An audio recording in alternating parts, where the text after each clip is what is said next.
Good morning साथियों, स्वागत है आप सभी का बिहार स्पेशल की क्लास में। फ्रेंड्स, लास्ट क्लास के अंतर्गत हमने पाल आर्ट एंड आर्किटेक्चर के बारे में डिस्कस किया था। So please let me know, is there any question from the last class? Have you tried to write the questions? आप लोगों ने पाल आर्ट एंड आर्किटेक्चर के ऊपर जो क्वेश्चंस मैंने आपको दिए थे वो क्वेश्चन सामने लिखने की कोशिश की? Have you practice the questions और not? And please let me know, is there any questions, is there any doubt, confusion from the last question, last topic? आज हम बात करने वाले हैं दो मेजर डायनेस्टीज के बारे में जो पाल डायनेस्टी के डिक्लाइन होने के बाद इमर्ज हुए थे। पहला डायनेस्टी है जिसका नाम है Sen dynasty and other dynasty का नाम है कर्नाट डायनेस्टी। कर्नाट डायनेस्टी का इमर्जेंस बिहार के मिथिला रीजन में हुआ था एंड कर्नाट डायनेस्टी के एरा को गोल्डन एरा ऑफ मिथिलांचल के नाम से भी जानते हैं। बिहार वाला पार्ट एक्सप्लेन कर दीजिए। बिहार वाला पार्ट क्या एक्सप्लेन करना है? हम सारे तो आपको बिहार वाला ही पार्ट डिस्कस किए हैं। पाल आर्ट और बुद्धिज्म के रिलेशन को कैसे कनेक्ट करेंगे? अरे सिंपल सी थिंग है ना, जो हमने मौर्यन आर्ट में पढ़ा था कि जो स्तूपा आर्किटेक्चर है वो बुद्धिज्म से जुड़ा हुआ है और स्तूपा किससे जुड़ा हुआ है? बुद्धिज्म से। इवन की जो बिहार बनाए गए many Bihar were developed for the teaching of Buddhism, जो बुद्धिज्म के लर्निंग सेंटर थे वो भी तो बुद्धिज्म से जुड़ा हुआ है। इवन आपने जो स्कल्पचर स्टाइल देखा, उस स्कल्पचर स्टाइल में भी जो मेजर थीम था उसमें हिंदुइज्म और बुद्धिज्म था। और एक जो थीम था, इंपॉर्टेंट थीम, बुद्धिज्म, जहां लॉर्ड बुद्धा और बोधिसत्वा के स्टैचू बनाए गए हैं, जहां बुद्धा के डिफरेंट लाइव इवेंट को मूर्ति के माध्यम से दिखाया गया, स्टैचू के माध्यम से दिखाया गया, तो यही तो बुद्धिज्म का रिलेशन है। इवन की मैनुस्क्रिप्ट की बात करें तो मैनुस्क्रिप्ट में भी जो म्यूरल पेंटिंग है जिसको फ्रेस्को पेंटिंग कहते हैं, तो फ्रेस्को पेंटिंग में भी हमें बुद्धिज्म से डायरेक्ट कोरिलेशन देखने को मिल रहा है। तो यही तो मेंशन करना है, ये बुद्धिज्म के फैक्टर से अलग से थोड़ी कुछ बताना है। Got is the point? बताओ, अब पॉइंट क्लियर है?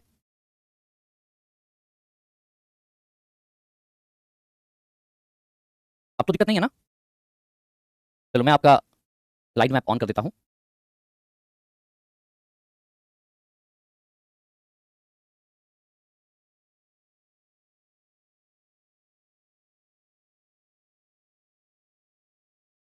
चलिए आगे बढ़ते हैं, समझते हैं। दो मेजर डायनेस्टी की बात करेंगे, Sen dynasty and Karnat dynasty. ये दोनों डायनेस्टी का इमर्जेंस कब हुआ? Both dynasty were emerged after decline of Pala dynasty. जब पाल रूलर्स कमजोर हो गए, after Mahipala first, Pala dynasty started to decline. क्योंकि महिपाल फर्स्ट के जो भी सक्सेसर रहे वो पाल डायनेस्टी को कंटिन्यू नहीं कर पाए। उनके समय में पाल जो डायनेस्टी है वो कन्फाइंड हो गया to a small area, to a small area. और तभी दो डायनेस्टी इमर्ज होती है। एक तो जो बंगाल का रीजन है वहां पे सेन डायनेस्टी का इमर्जेंस होता है, सामंत सेन के द्वारा सेन डायनेस्टी को आगे बढ़ाया जाता है। जबकि बिहार वाले पार्ट में एक डायनेस्टी इमर्ज होती है, उसे हम कर्नाट डायनेस्टी के नाम से जानते हैं। तो दो मेजर डायनेस्टी जो है, एक सेन डायनेस्टी और एक कर्नाट डायनेस्टी। जब 1198 में, रिमेंबर, जब 1198 में बख्तियार बिन खिलजी, जब 1198 में बख्तियार बिन खिलजी अटैक करता है, तो बख्तियार बिन खिलजी उस समय बंगाल में किसका रूल था? तो बंगाल में सेन डायनेस्टी का रूल था, लक्ष्मण सेन का रूल था। और पाल डायनेस्टी के रूलर भी एक बहुत ही स्मॉल एरिया में रूल कर रहे थे और रूलर का नाम था इंद्रधुम्न पाल। बख्तियार बिन खिलजी इन सभी रूलर्स को डिफीट कर दिया और बंगाल बिहार को के क्षेत्र में वो इस्लामिक रूल को स्टैब्लिश किया था। और जहां से Islamic rule in Bihar start होता है, जो आगे चलकर के दिल्ली सल्तनत में भी बना रहा एंड द मुगल एरा में भी बिहार में मिडाइवल पीरियड देखा जा सकता है। तो आइए समझते हैं कि ये पूरी कहानी क्या थी, पूरा भूमिका क्या था। Beginning of the Pal dynasty, जब पाल डायनेस्टी कमजोर हो गया। ये कब हुआ कमजोर? तो after death of Mahipal first, जब महिपाल फर्स्ट की डेथ होती है तो उसके बाद पूरा का पूरा डायनेस्टी, पाल डायनेस्टी कोलैप्स कर जाता है। क्योंकि उसके बाद कोई ऐसा पावरफुल रूलर रहा नहीं जो डायनेस्टी के लेगेसी को आगे कंटिन्यू कर सके।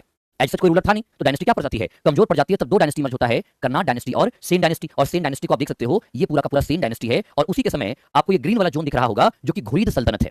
ये घुरीद सल्तनत क्या है? मोहम्मद गोरी का सल्तनत देखने को मिलता है। देखिए, इंडिया में जो पहला मुस्लिम अटैक हुआ था वो करने वाला था मोहम्मद बिन कासिम। हालांकि मोहम्मद बिन कासिम का attack first successful invasion in India है। इसके पहले भी इंडिया में कई सारे मुस्लिम अटैक हुए, इस्लामिक अटैक हुआ, लेकिन वो सक्सेसफुल इन्वेजन नहीं था। 712 एडी में फर्स्ट सक्सेसफुल इन्वेजन होता है। जब मोहम्मद बिन कासिम का अटैक हुआ था इंडिया पे, तो वो केवल और केवल सिंध के रीजन में ही कन्फाइंड रह गया था। वो इंडिया के डिफरेंट पार्ट में उसका स्प्रेड देखने को नहीं मिलता है, विस्तार एक्सपेंशन देखने को नहीं मिलता। लेकिन after fall of Gurjar Pratihara dynasty, क्योंकि Pratihara dynasty means the gate keeper, जो लंबे समय तक फॉरेन इन्वेजन्स को इंडिया में होने से रोका। लेकिन जब गुर्जर प्रतिहारा का डिक्लाइन हो जाता है तो ये पूरा का पूरा जो बॉर्डर एरिया है ये ओपन हो जाता है और यहां से इंटर करता है पहला, जिसका नाम था Mahmud Ghaznavi. Mahmud Ghaznavi invaded 17 times. Mohammad Ghaznavi invaded India 17 times and he was just a looter. वो इंडिया में आया, इंडिया को लूटा। और हाँ, इस्लामिक एक्सपेंशन बहुत ही, आप कह सकते हो कि लिमिटेड लेवल पर रहा और ऐसे टेरिटोरियल और पॉलिटिकल एक्सपेंशन देखने को नहीं मिलता है। बट आफ्टर महमूद गजनबी, महमूद गोरी आता है, जिसको घुरीद डायनेस्टी कहते हैं। अफगानिस्तान के रीजन में एक डायनेस्टी घुरीद डायनेस्टी, और महमूद गोरी आता है, इस प्लान के साथ आता है कि इंडिया में इस्लामिक रूल स्टैब्लिश करना है। और आप देखोगे कि उसी महमूद गोरी का एक गुलाम होता है, एक स्लेव होता है, जिसका नाम है कुतुबुद्दीन ऐबक। एंड कुतुबुद्दीन ऐबक 1206 एडी में दिल्ली सल्तनत की स्थापना करता है। ही फाउंडेड, ही एस्टैब्लिश्ड दिल्ली सल्तनत इन 1206 एडी। तो वहां से कहानी आती है। और बिहार में इस्लामिक अटैक कब हुआ? तो जब महमूद गोरी का अटैक हुआ, तो महमूद गोरी का एक गवर्नर था, उसका नाम था महमूद बख्तियार बिन खिलजी। और वही महमूद बख्तियार बिन खिलजी की अगर हम बात करें तो वो इंडिया में इंटर करते हैं। वो क्या करते हैं? इंडिया में इंटर करते हैं। हाँ, गुर्जर प्रतिहार रूलर्स के बारे में आपको RAS, राजस्थान एडमिनिस्ट्रेटिव सर्विस के में आपको ज्यादा डिटेल से पढ़ना पड़ेगा। और नेशनल हिस्ट्री में भी आप पढ़ोगे, वहीं आप बीपीएससी के लिए पढ़ोगे हिस्ट्री तो थोड़ा कम पढ़ना है। अगर आप ओवरऑल यूपीएससी या यूपीपीएससी स्टेट्स के लिए पढ़ोगे तो आपको हिस्ट्री थोड़ा बहुत डिटेल से जानने की आवश्यकता है। Karnat dynasty and the Sen dynasty. अब देखो यहाँ पे, तो सेन डायनेस्टी की जब हम बात करते हैं तो who founded the Sen dynasty? Sen dynasty was founded by the Samanta Sen. किसने फाउंड किया? Sen dynasty was founded by the Samanta Sen. तो बिहार को आपको मैं बता रहा था कि बिहार में पहला मुस्लिम इन्वेडर कौन बनेगा? Mahmud Bakhtiyar bin Khilji. He invaded Bihar in 1198 AD. He destroyed all the Buddhist Mahavihara in Bihar region and killed at large level, killed Buddhist at large level, जिसको कहते हैं कि जीनोसाइड किया बुद्धिस्ट का, और जिसके कारण बिहार के लैंड से बुद्धिज्म का माइग्रेशन हो गया। बिहार जहां से बुद्धिज्म का इमर्जेंस हुआ, जहां से Buddhism different areas of world में एक्सपैंड हुआ, वहीं से बुद्धिज्म क्या हो गया? डिसअपियर हो गया। उसमें एक बड़ा रोल महमूद बख्तियार बिन खिलजी ने प्ले किया था। तो बात करेंगे उस पर। हम कहानी ये बता रहे हैं कि पाल डायनेस्टी का जब कमजोर होता है, पाल डायनेस्टी का जब डिक्लाइन होता है, so after decline of Pala dynasty a dynasty was emerged in Bengal region, in Gaur region, and that's name was Sen dynasty. And who established Sen dynasty? Sen dynasty was established by the Samanta Sen. और ये एक ब्राह्मणिकल डायनेस्टी है। जबकि पाल dynasty को आपने देखा कि पाल डायनेस्टी के जो मेजर रूलर्स है, majority of ruler were follower of Buddhism except Narayan Pal. Narayan Pal was follower of the Shaiva religion, वो शैवाइट था। एज शशांक, शशांक भी तो शैवाइट था, ये वही शशांक जिसने बोधि ट्री को कटवा दिया था। और ये लोकेशन क्या रहा? लोकेशन रहा राढ़। राढ़ एक जगह है बंगाल में, वहां पे डायनेस्टी को स्टैब्लिश किया गया। इनके जो आदि पुरुष हैं, आदि पुरुष का मतलब होता है जिससे सामंत सेन का लीनियज स्टार्ट हुआ। लीनियज जैसे हमारा लीनियज हमारे माता पिता के साथ स्टार्ट हुआ है, हमारा लीनियज किससे स्टार्ट हुआ है? हमारे माता पिता के साथ स्टार्ट हुआ है। तो वहां आप देखोगे वीर सेन, वीर सेन वाज द आदि पुरुष। आदि पुरुष का मतलब कि from lineage was started. The official language was Sanskrit. Official language क्या है? ऑफिशियल लैंग्वेज है संस्कृत। तो ये हमें देखने को मिलता है। तो आप यहां देखिए, यहां पे आप पॉइंट क्लियर होगा।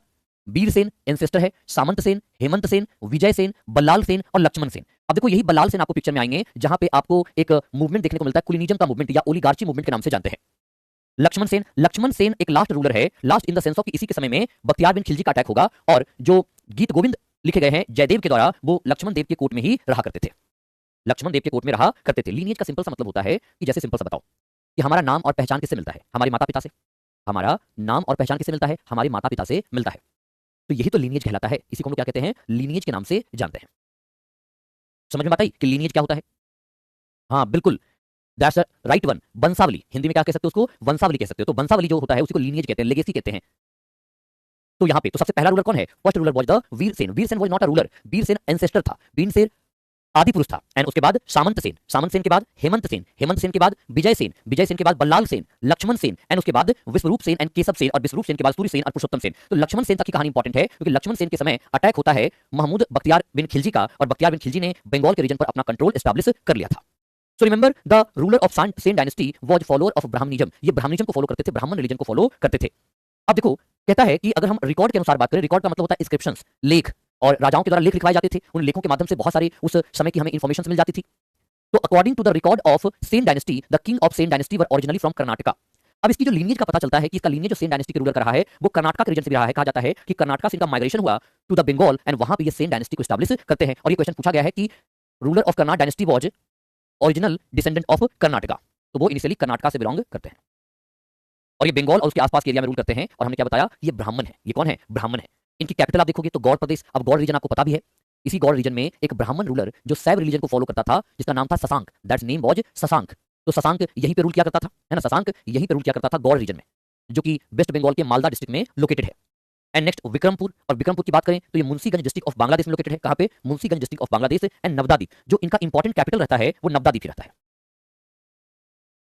इनका इंपॉर्टेंट कैपिटल कौन रहता है? इनका जो इंपॉर्टेंट कैपिटल है वो नवदादीप ही रहता है। ये ध्यान रखना, जो कि नादिया डिस्ट्रिक्ट ऑफ बंगाल में लोकेटेड है। कहां पे? नादिया डिस्ट्रिक्ट ऑफ बंगाल में लोकेटेड है। आगे चलकर के मॉडर्न हिस्ट्री में ये नादिया डिस्ट्रिक्ट बहुत इंपॉर्टेंट है, क्योंकि पहली बार जो फर्स्ट टाइम इंडिगो रिवोल्ट होता है 1859 में, वो यहीं पे होता है, 1859-60 में। दिगंबर बिस्वास और विष्णु बिस्वास, दो बिस्वास ब्रदर्स थे, उनके द्वारा जो फोर्सिबल इंडिगो कल्टीवेशन था उसके अगस्त में एक रिवोल्ट कर दिया गया था, जिसको नील विद्रोह कहते हैं।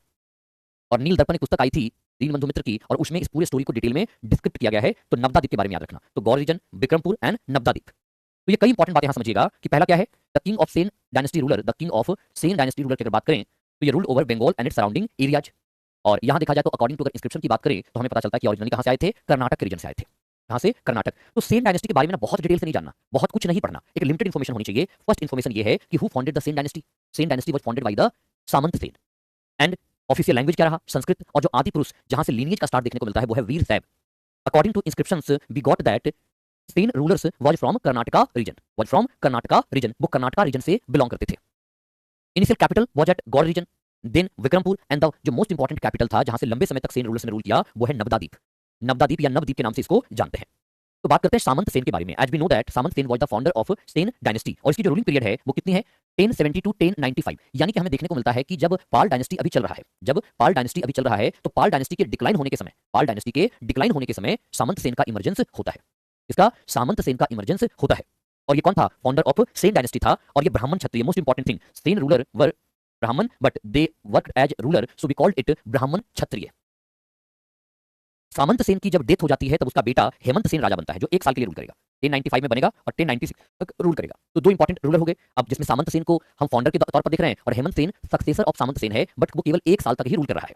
कितने साल तक, केवल 1 साल तक रूल कर रहा है। 1095 में वो रूलर बन रहा है और 1096 में उसका रूल कंप्लीट हो जा रहा है ना। क्या हो जा रहा है, उसका रूल कंप्लीट हो जा रहा है। तो अब यहाँ देखो, जो मोस्ट आपसे सवाल क्या क्या पूछेगा, आपसे एग्जाम में क्वेश्चन क्या पूछेगा। पहला क्वेश्चन पूछेगा कि who was the founder of Sen dynasty, and second कि दे वर क्षत्रिय एंड वैस नहीं, they were Brahman Kshatriya. Pala rulers were follower of Buddhism and the Hinduism, some rulers was also follower of Hinduism, but जो सामंत सेन देखने को मिलता है, जो सेन डायनेस्टी के रूलर हैं, ये ब्राह्मण क्षत्रिय हैं। तो ब्राह्मण क्षत्रिय 1070 से 1095 तक रूल करेगा, एंड देन 1 साल के लिए रूल करता है हेमंत सेन, और हेमंत सेन के बाद जो अगला रूलर बनेगा वो विजय सेन बनेगा, और विजय सेन एक लंबे समय तक शासन करता है। 1096 से लेकर के 1158 एडी तक शासन करता है। लगभग 62 इयर्स का रूल विजय सेन ने किया था। और विजय सेन कौन था, विजय सेन हेमंत सेन का बेटा और सक्सेसर है। और यहीं से हमें सेन डायनेस्टी का इंडिपेंडेंट इमर्जेंस देखने को मिलता है, क्योंकि earlier ruler of Sen dynasty was feudal of Pala dynasty. यानी इनिशियल लेवल पर वो किसके फ्यूडल रहे थे, वो पाल डायनेस्टी के रूलर के फ्यूडल रहे थे। फ्यूडल का मतलब आपको पता है, सामंत होता है, एक तरह से सबऑर्डिनेट रूलर्स कहते हैं, जो एक किंग का सबऑर्डिनेट रूलर्स है। नहीं, as such there was no important to remember the date, but हाँ, एक रेफरेंस के तौर पर आपको पता होना चाहिए कि कौन कौन सा रूलर आ रहा है ना, कौन कौन सा रूलर आ रहा है। So initial ruler was the Samanta Sen, and then after Samanta Sen Hemanta Sen became the ruler, but he ruled just for 1 year, क्योंकि उसके समय में चीजें पॉजिटिव नहीं थी, और जिस स्थिति में राजा बना था तो चीजें समझ में आई नहीं, और उसकी डेथ हो जाती है। उसकी डेथ होने के बाद कौन रूलर बनता है, तो फिर बनता है उसका बेटा विजय सेन, और विजय सेन नेक्स्ट 62 ईयर्स तक रूल करेगा। जब तक नेक्स्ट 62 ईयर्स तक रूल करेगा, और एक्चुअल में इसी को रियल फाउंडर कहते हैं, क्योंकि ये एक इंडिपेंडेंट रूलर के तौर पर शासन स्टार्ट करेगा।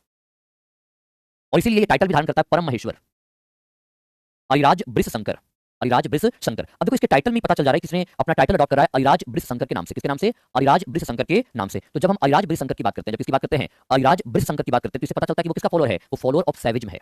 वो क्या है, फॉलोअर ऑफ सैविज्म है। सैविज्म है यानी कि गॉड शिवा के वो फॉलोअर के तौर पर जाना जा रहा है। और इसीलिए उसका एक एग्जांपल भी देखने को मिलेगा कि बंगाल के देवपाड़ा रीजन में वो प्रद्युम्नेश्वर टेंपल भी बनवाता है। So who built the Pradyumneshwar temple, Vijay Sen built Pradyumneshwar temple in Deopara district of Bengal. क्यों, क्योंकि he was follower of Shaivism. और उसके टाइटल से भी पता चल रहा है, परम महेश्वर, अरिराज बृषशंकर। और ये इतने बड़े बड़े टाइटल इसलिए अडॉप्ट कर रहा है क्योंकि he was started as rule as independent ruler, as independent ruler. और उसकी पता भी चलता है तो कहते हैं कि Vijay Sen was the real founder. So who was the Adipurush, Adipurush was the Vir Sen, and founder Samanta Sen, successor Hemanta Sen, and then Vijay Sen. और विजय सेन ही एक्चुअल फाउंडर के तौर पर जाना जाता है, रियल फाउंडर के तौर पर जाना जाता है। अब यहाँ देखिए कोर्ट पोएट कौन था इसका। कोर्ट पोएट का मतलब होता है दरबारी कवि, जो अरिराज का मतलब होता है, जो कि जोड़कर दिखाया गया है किनसे, शंकर से, लॉर्ड शिवा से जोड़कर दिखाया गया है। कोर्ट पोएट कौन है, उमापति धर। उमापति धर वाज द कोर्ट पोएट, दरबार में रहा करता था, और जो फर्स्ट कैपिटल था वो विजयपुर था, और सेकंड कैपिटल बिक्रमपुर बना। देखो इनिशियली जो कैपिटल रहा वो गौड़ रीजन रहा। इनिशियली क्या रहा, गौड़ रीजन रहा। ठीक है, कौन सा रीजन, गौड़ रीजन रहा। और गौड़ रीजन के बाद आप देखोगे तो जब विजय सेन रूलर बनता है तो वो विजयपुर बनाता है, और सेकंड कैपिटल वो बिक्रमपुर बनाता है। कहाँ पे, बिक्रमपुर बनाता है। और यहीं पे एक इंस्क्रिप्शन भी मिलती है देवपाड़ा। तो देवपाड़ा डिस्ट्रिक्ट है वेस्ट बंगाल में, और वहीं से इंस्क्रिप्शन मिला है देवपाड़ा इंस्क्रिप्शन, जिसको विजय सेन के द्वारा खुदवाया गया था, engraved by the Vijay Sen. और इसको जो कंपोज किया गया है by the court poet Umapati धर। और इसी में डिस्क्रिप्शन देखने को मिलता है कि विजय सेन के जो विक्ट्रीज हैं, जो विजय सेन का मिलिट्री कैंपेन रहा है, जो विजय किया different part of Bengal region में, जो अपनी एक्सपेंशन किया, उसका डिस्क्रिप्शन हमें कहां से मिलता है, देवपाड़ा इंस्क्रिप्शन से प्राप्त होता है। एंड ये मोस्ट इंपॉर्टेंट थिंग है about the Vijay Sen, the story, the information about Vijay Sen we get from the Deopara inscription. हमें कहां से मिलता है, देवपाड़ा इंस्क्रिप्शन से मिलता है। तो ये एक इंपॉर्टेंट बात आपको यहां पे पता चलना चाहिए, देवपाड़ा इंस्क्रिप्शन कहते हैं इसको। ठीक है, तो who engraved by the Vijay Sen and composed by the poet named Umapati धर। डिस्क्रिप्शन क्या है, mention of Vijay Sen victories. तो विजय सेन के विक्ट्रीज के बारे में इसमें चर्चा देखने को मिलता है देवपाड़ा इंस्क्रिप्शंस में। नेक्स्ट है बल्लाल सेन, और बल्लाल सेन एक मूवमेंट भी चलाता है। बल्लाल सेन कब रूलर बनेगा, 1158 आफ्टर विजय सेन, यानी Ballal Sen was the successor of Vijay Sen. तो ये विजय सेन का सक्सेसर था, विजय सेन का बेटा था, और 1179 तक रूल करेगा। और इसका टाइटल अडॉप्ट करता है गौड़ेश्वर, क्योंकि गौड़ाधिपति जैसे टाइटल था, तो क्योंकि गौड़ रीजन में है तो गौड़ेश्वर टाइटल अडॉप्ट करेगा। और इसने कई सारी पुस्तकें, क्योंकि ये खुद भी लेखक के तौर पर था, पढ़ा लिखा व्यक्ति था, इसने एक बल्लाल चरित्र लिखता है, दान सागर लिखता है, और एक अद्भुत सागर लिखता है। जो अद्भुत सागर बुक है ये एस्ट्रोनॉमी की किताब है, यानी कि जिसके अंतर्गत पूरे खगोलीय दुनिया जो है, एस्ट्रोनॉमिकल साइंस है, उसके बारे में डिटेल्ड डिस्क्रिप्शन देखने को मिलता है। So Ballal Sen was a poet, वो एक लेखक भी था, वो एक कवि भी था, और उसके द्वारा कुछ कंपोजिशन भी किया गया। फॉर एग्जांपल बल्लाल चरित, दान सागर, अद्भुत सागर। अद्भुत सागर किस पे किताब लिखी गई है, तो बुक ऑफ एस्ट्रोनॉमी लिखा गया है। एस्ट्रोनॉमी का मतलब क्या होता है कि जो खगोलीय पिंड होते हैं उसके बारे में लिखा गया है। देखो जो रूलर्स अपने कैपिटल को चेंज करते थे अपने कन्वीनियंस के according, convenience in the sense of समझिए कि जैसे मान लो कि वो कंटिन्यूअसली अपने आप को एक्सपैंड कर रहे हैं, क्या कर रहे हैं, अपने आप को एक्सपैंड कर रहे हैं, तो वो यूजुअली जो जहां पे इंपॉर्टेंट एरिया होता था, जहां से वो सभी एरिया को वो कंट्रोल कर सकते, उनको जैसा फील होता था, वहां वो कैपिटल बना लेते थे, है ना, वहां वो कैपिटल बना लेते थे। ठीक है, इसीलिए और सभी राजाओं में देखने को मिलता है। आपने जब मगध रूलर्स के बारे में पढ़ा, तब भी आपने देखा कि वो भी कंटिन्यूअसली चेंज कर रहे थे कैपिटल को, तो वो कन्वीनियंस अकॉर्डिंग अपना चेंज करते रहते हैं। डायनेस्टी एक छोटा टर्म हो सकता है और एम्पायर एक बड़ा हो सकता है। एक एम्पायर के अंतर्गत कई डायनेस्टीज भी आ सकते हैं। जैसे आप विजयनगर एम्पायर पढ़ते हो, तो विजयनगर एम्पायर में 4-5 डायनेस्टी है। आप बहमनी किंगडम पढ़ते हो, तो 4-5 डायनेस्टी है। तो डायनेस्टी एक छोटा पार्ट होता है, एक लीनिएज, बल्कि एम्पायर एक बड़ा एक लेगेसी को करता है। बिल्कुल नवनीत है ना, that's very true. Dynasty represents lineage whereas empire denotes a king legacy, that's very true. ठीक है, is there any question from Ballal Sen? So Ballal Sen was the Vijay Sen's son and successor. Title Gaudeshwar, composition Ballal Charit, Dansagar and अद्भुत सागर, तान सागर and अद्भुत सागर। और इसी के समय में कुलीनिज्म का मूवमेंट या कुलीनवाद का मूवमेंट चलाया था। कुलीनवाद का मूवमेंट देखो, एक्चुअल वर्ना सिस्टम क्या है जो हमें ऋग्वेद से जानकारी मिलती है।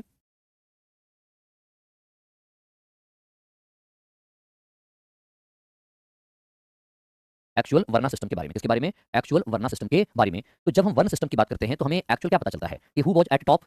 तो ब्राह्मण वाज एट टॉप, ब्राह्मण was at top and after ब्राह्मण, तो ब्राह्मण के बाद कौन आता है? तो है ना, एक्चुअल वर्ना सिस्टम की बात करें, ब्राह्मण के बाद जो आता है वो आता है क्षत्रिय, ब्राह्मण के बाद आता है क्षत्रिय एंड क्षत्रिय के बाद आते हैं वैश्य और वैश्य के बाद आता है शूद्र। तो इस प्रकार का हमें सिस्टम देखने को मिलता है जहां पे ब्राह्मण को किस रूप में देखा जाता है? ब्राह्मण को कहा जाता है कि पृष्ठ के रूप में, और इसका काम है to study the Vedas and teaching of Vedas. क्षत्रिय, क्षत्रिय काम होता है रूलर, ये शासक की भूमिका में होता है। और वैश्य जो होता है ये एक तरह से आप फॉर्मर समझ लीजिए और पेजेंट समझ लीजिए, तो ये वैश्य का मतलब है। और शूद्र का मतलब होता है, शूद्र का मतलब जो सर्विस प्रोवाइडर है, जो इन बाकी ऑल थ्री वर्ना को सर्विस प्रोवाइडर करने का काम करेगा, वो कौन है? शूद्र है। तो आप वैश्य में इकोनॉमी आप समझ सकते हो कि पूरी इकोनॉमी कौन चलाएगा? वैश्य चलाएगा। जबकि शूद्र है ये सर्विस प्रोवाइडर है, शूद्र सर्विस प्रोवाइडर है। ये हमें 4 पार्ट देखने को मिलता है, ब्राह्मण, क्षत्रिय, वैश्य और शूद्र। ये बात आपको ध्यान में रखना है। अब यहाँ पे आप देखोगे कि जब कुलीनवाद का मूवमेंट आता है, जब कुलीनिज्म का मूवमेंट आता है, तो कुलीनिज्म के मूवमेंट में क्या देखने को मिलता है? ये पूरा का पूरा जो अर्लियर मेंटेन्ड वर्ना सिस्टम था, उसको बल्लाल सेन फॉलो नहीं करता है। बल्लाल सेन क्या कहता है? बल्लाल सेन 3 वर्ण की बात करता है। एक तो ब्राह्मण की बात करता है क्योंकि वो खुद ब्राह्मण है, दूसरा वो वैश्य की बात करता है, और तीसरा वो कायस्थ की बात करता है। यानी क्षत्रिय और शूद्र क्यों कहता है कि ये लोअर वर्ना है? देखो, यूजुअली जो वर्ना सिस्टम है उसकी अपोजिट की बात करता है। ये क्या कहता है? बल्लाल सेन की अगर बात करें तो बल्लाल सेन कहता है 3 वर्ना। अपर वर्ना कौन है? अपर वर्ण की बात करता है कि अपर वर्ण जो है वो पहला कौन है? ब्राह्मण है, दूसरा कौन है? वैश्य है, और तीसरा कौन है? कायस्थ है। तीसरा कौन है? कायस्थ। ब्राह्मण, वैश्य और कायस्थ, ये 3 देखने को मिलता है। एक ब्राह्मण देखने को मिलता है, एक कायस्थ, एक वैश्य। बोला कि ये जो 3 वर्ण है ये अपर वर्ण है। ये 3 जो क्या है? अपर वर्ण है। जबकि जबकि जो दूसरा हम देखते हैं, एक है क्षत्रिय, एक है क्षत्रिय और दूसरा है शूद्र, उसको कहा कि लोअर वर्ण है। तो यूजुअल जो वर्ण सिस्टम है उसके अलग जाकर के एक वर्ण सिस्टम ये बनाता है जहां ये कह रहा है कि क्षत्रिय और शूद्र लोअर वर्ण है, जबकि ब्राह्मण, कायस्थ और वैश्य अपर वर्ण है। ये एक प्रकार का सिस्टम चलाने का काम किया था जिसका नाम है बल्लाल सेन, और इसी को कुलीनिज्म का मूवमेंट या कुलीनवाद का मूवमेंट देखते हैं। अरे कहाँ का क्वेश्चन कहाँ लगा देते हो? दीज आर कॉल्ड उपनयन संस्कार। उपनयन संस्कार क्या होता है? कभी पढ़ा है? नहीं पढ़ा ना?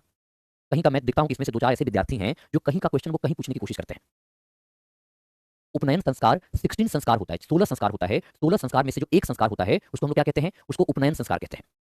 और जहाँ पे जनरली देखने को मिलता है कि छठे या 7वें साल में जनेऊ दिया जाता है, उसकी वहां से एजुकेशन स्टार्ट होती है, पढ़ाई स्टार्ट होती है। ये पहले के जमाने में होता था जब आश्रम सिस्टम चला करता था। जब क्या चला करता था? आश्रम सिस्टम चला करता था, तब वहां पे ये जनेऊ वाला सिस्टम होता था। अभी भी इंडिया में और खास करके जैसे ब्राह्मण फॉलो कर रहे हैं, क्षत्रिय फॉलो कर रहे हैं, और बस आपको जो वैश्य वर्ण है वहां पे बहुत कम देखने को मिलेगा। वैश्य में बहुत कम ये जनेऊ संस्कार, जिसको उपनयन संस्कार का प्रयोग किया जाता है ना। आज काफी ज्यादा कुछ संस्कार लोकप्रिय हो गया है, खास करके सोशल मीडिया के जमाने में फोटो डालने के लिए, जिसको अन्नप्राशन संस्कार कहते हैं। अन्नप्राशन का मतलब होता है कि जब बच्चे को पहली बार भोजन ग्रहण करवाया जाता है उसको अन्नप्राशन कहते हैं।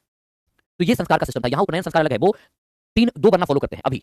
वैश्य के लिए आज सच वैसा वैश्य के लिए भी उपनयन संस्कार होता है, लेकिन अब वहां पे यूज देखने को नहीं मिलता। तो जो यूजुअल वर्ण सिस्टम क्या था? यूजुअल वर्ण सिस्टम, क्योंकि देखो वर्ण सिस्टम का जो इमर्जेंस हमें पता चलता है वो ऋग्वेद के 10th मंडल के पुरुष सूक्त से पता चलता है। कहां से? ऋग्वेद के 10th मंडल के पुरुष सूक्त से। और जहां बताया गया कि 4 वर्ण हैं और इन वर्णा का ओरिजिन ब्रह्मा से बताया जाता है। कहा जाता है कि ब्रह्मा के मुख से जिसका जन्म हुआ है, यानी कि born from the mouth of Brahma, उसको ब्राह्मण कहते हैं।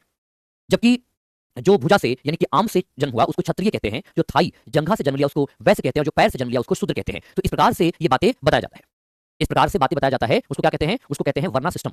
तो initially varna system was totally based on work. वर्ण का मतलब ही होता है चयन करना, यानी चयन का मतलब आप पसंद कर रहे हो। तो पहले ये अलाउड होता था, पहले राइट टू चॉइस वाला पार्ट था कि लोग अपने पसंद से अपने काम चूज करते थे, तो उनको कह दिया गया कि वर्ना सिस्टम वाला पार्ट है। बट विद टाइम ये वर्थ वेस्ट हो गया, जैसे लेटर वैदिक एरा में वर्थ वेस्ट हो गया, और ये डिपिक्ट कर दिया गया कि तुम्हारा जन्म इसी में हुआ है, तुम इसी में हो। धीरे धीरे जब ये वर्ना सिस्टम रिजिड होने लगा तो ये कहीं ना कहीं कास्ट सिस्टम में कन्वर्ट हो गया, जो जन्म आधारित हो गया। और आगे चलकर के एक हाइब्रिड चीजें हुई। हाइब्रिडाइजेशन कैसे हुआ? तो अब मान लो कि एक वर्ण के लोग हैं और दूसरे वर्ण के लोग हैं, तो इंटरकास्ट मैरिज हुआ। तो इंटरकास्ट मैरिज में डिफरेंट टाइप ऑफ कास्ट का इमर्जेंस हुआ। और जो आज देखने को मिलता है बहुत सारे कास्ट, जैसे जो कायस्थ कास्ट हैं, ये कायस्थ कास्ट का मतलब होता है लाला। आज के डेट में हम इनको लाला जैसे शब्दों से जानते हैं। इनका काम होता है लिखा पढ़ी का काम करना। जैसे चित्रगुप्त की पूजा करते हैं, कलम और दवात की पूजा करते हैं, तो चित्रगुप्त क्यों, जिसका काम है लिखा पढ़ी करना, सारा खेत खलिहान का जो फील्ड का पूरा लैंड वगैरह का जो इन्फॉर्मेशन है वो कौन नोट करेगा, कायस्थ। तो वहां से एक कह सकते हो कि जो कलर और लिपिकार के अस्क्राइबर के तौर पर जो कास्ट डेवलप हुआ और वही आगे चलकर के हमारे सोसाइटी में एक कायस्थ कास्ट में कन्वर्ट हो गया, क्योंकि एवरीथिंग वर्थ वेस्ट होने लगी तो वो कायस्थ में कन्वर्सन हो गया। तो ये देखो कास्ट का है। लेकिन जो यूजुअली चला रहा था उसको फॉलो करने के बजाय बल्लाल सेन ने एक न्यू सिस्टम को डेवलप करने की बात किया, जिसको कहते हैं कुलीनिज्म का मूवमेंट, कुलीनवाद का मूवमेंट। और यहाँ पे अपर वर्ना ब्राह्मण, कायस्थ और वैश्य, लोअर वर्ना क्षत्रिय और शूद्र की बात करते हैं। देखो इंडस वैली सिविलाइजेशन में एज सच हमें कास्ट सिस्टम का कोई जो कहते हैं डिस्क्रिप्शन देखने को नहीं मिलता है ना, एज सच वहां पे नहीं मिलता है। So earlier it was a varna system and now it was a caste system. So varna system convert हो गया कास्ट सिस्टम में विद टाइम, क्योंकि चीजें स्टार्ट हुई थी वर्क वेस्ट से, चयन आधारित से, चॉइस के आधार पर, एंड विद टाइम ये वर्क वेस्ट में कन्वर्ट हो गया, जन्म आधारित में ये पूरा का पूरा बदल गया। तो ये पॉइंट आपको क्या करना है, याद रखना है, ठीक है। तो आपसे पूछा जा सकता है कि who started the Kulinvad movement, Ballal Sen started the Kulinvad movement. Next आता है लक्ष्मण सेन। नेक्स्ट कौन है, लक्ष्मण सेन है। और Lakshman Sen was the successor of Ballal Sen. किसका सक्सेसर था, ये बल्लाल सेन का सक्सेसर था। 1179 से 1205 एडी तक काम करेगा। और 1202 की बात करें, 1202 में ही अटैक देखने को मिलेगा बख्तियार बिन खिलजी का बंगाल के रीजन में। कुलीन का मीनिंग होता है upper caste. Usually we say that कि अपर मतलब कुलीन, एरिस्टोक्रेट, इसलिए नाम रखा कुलीनवाद मूवमेंट, अरिस्टोक्रेटिक मूवमेंट, जिसको कुलीनिज्म कह रहे हैं। जो अपर कास्ट की क्या कहा, तीन ही अपर कास्ट है, ब्राह्मण, वैश्य और कायस्थ। और क्षत्रिय और शूद्र को क्या बताया, लोअर कास्ट बताया। अब ये तो कोई व्यक्ति बता रहा है। रेन जो बात करें कब से, 1179 से 1205 एडी तक। और ये बल्लाल सेन का बेटा है और सक्सेसर है, जिसने टाइटल अडॉप्ट किया था परम भागवत का। अब परम भागवत से आपको एक चीज समझ में आ जाएगा कि लगा कि ये विष्णु भक्त है। इसका भक्त है विष्णु का, क्योंकि भागवत टाइटल है, तो यहाँ पे पता भी चलता है ये फॉलोअर ऑफ वैष्णविज्म है, वैष्णव धर्म को फॉलो करता है। इसका जो कैपिटल था लक्ष्मणवती, और यही लक्ष्मणवती आज के डेट में बंगाल में लखनौती के नाम से जानते हैं। आज बंगाल के रीजन में जो लखनौती है वो कौन है, वो लक्ष्मणवती ही था ना। तो बाद में जाकर के क्या बन गया, लखनौती, और आज इसको नाडिया डिस्ट्रिक्ट के नाम से जानते हैं, बंगाल का नाडिया डिस्ट्रिक्ट। तो ये वही है, Lakshmanavati, Lakhnauti and the Nadia district, Lakshman Sen. Lakshman Sen literature को सपोर्ट किए, he patronized many poets and literatures. तो उन्होंने लिटरेचर्स और पोएट को पैटर्नाइज करने का काम किया। और इसी के समय में 1202 में कुतुबुद्दीन ऐबक जो है वो अटैक करेगा और लक्ष्मण सेन को डिफीट कर देगा, लक्ष्मण सेन को हरा देगा, और उसकी जो कैपिटल है नादिया को कैप्चर कर लेगा। तो पूछा जा सकता है कि व्हेन मोहम्मद बख्तियार खिलजी इन्वेडेड, तो इन 1202 एडी में, और defeated Lakshman Sen and captured capital Nadia. तो नादिया को कैपिटल कैप्चर कर लिया था। और ये पूरी जानकारी, क्योंकि रिमेंबर महमूद गोरी वाज अ तुर्क, महमूद गोरी क्या थे, एक तुर्क थे। और तुर्क इन्वेजन जो होता है बिहार के पार्ट में और इंडिया के पार्ट में, इस पूरे इन्फॉर्मेशन को लिखने का काम तबकाते नासरी में किया है। और यहां से क्वेश्चन भी पूछा गया है तबकाते नासरी के बारे में, जिस पुस्तक के लेखक है मिनहाज उस सिराज।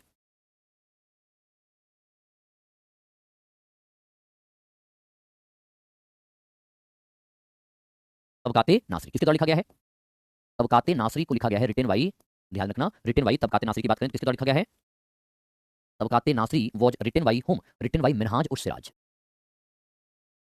मिनहाज उस सिराज। और इसमें किसकी जानकारी मिलती है, तो यहाँ पे जो इन्फॉर्मेशन मिलता है तबकाते नासरी से, तुर्क इन्वेजन इन इंडिया,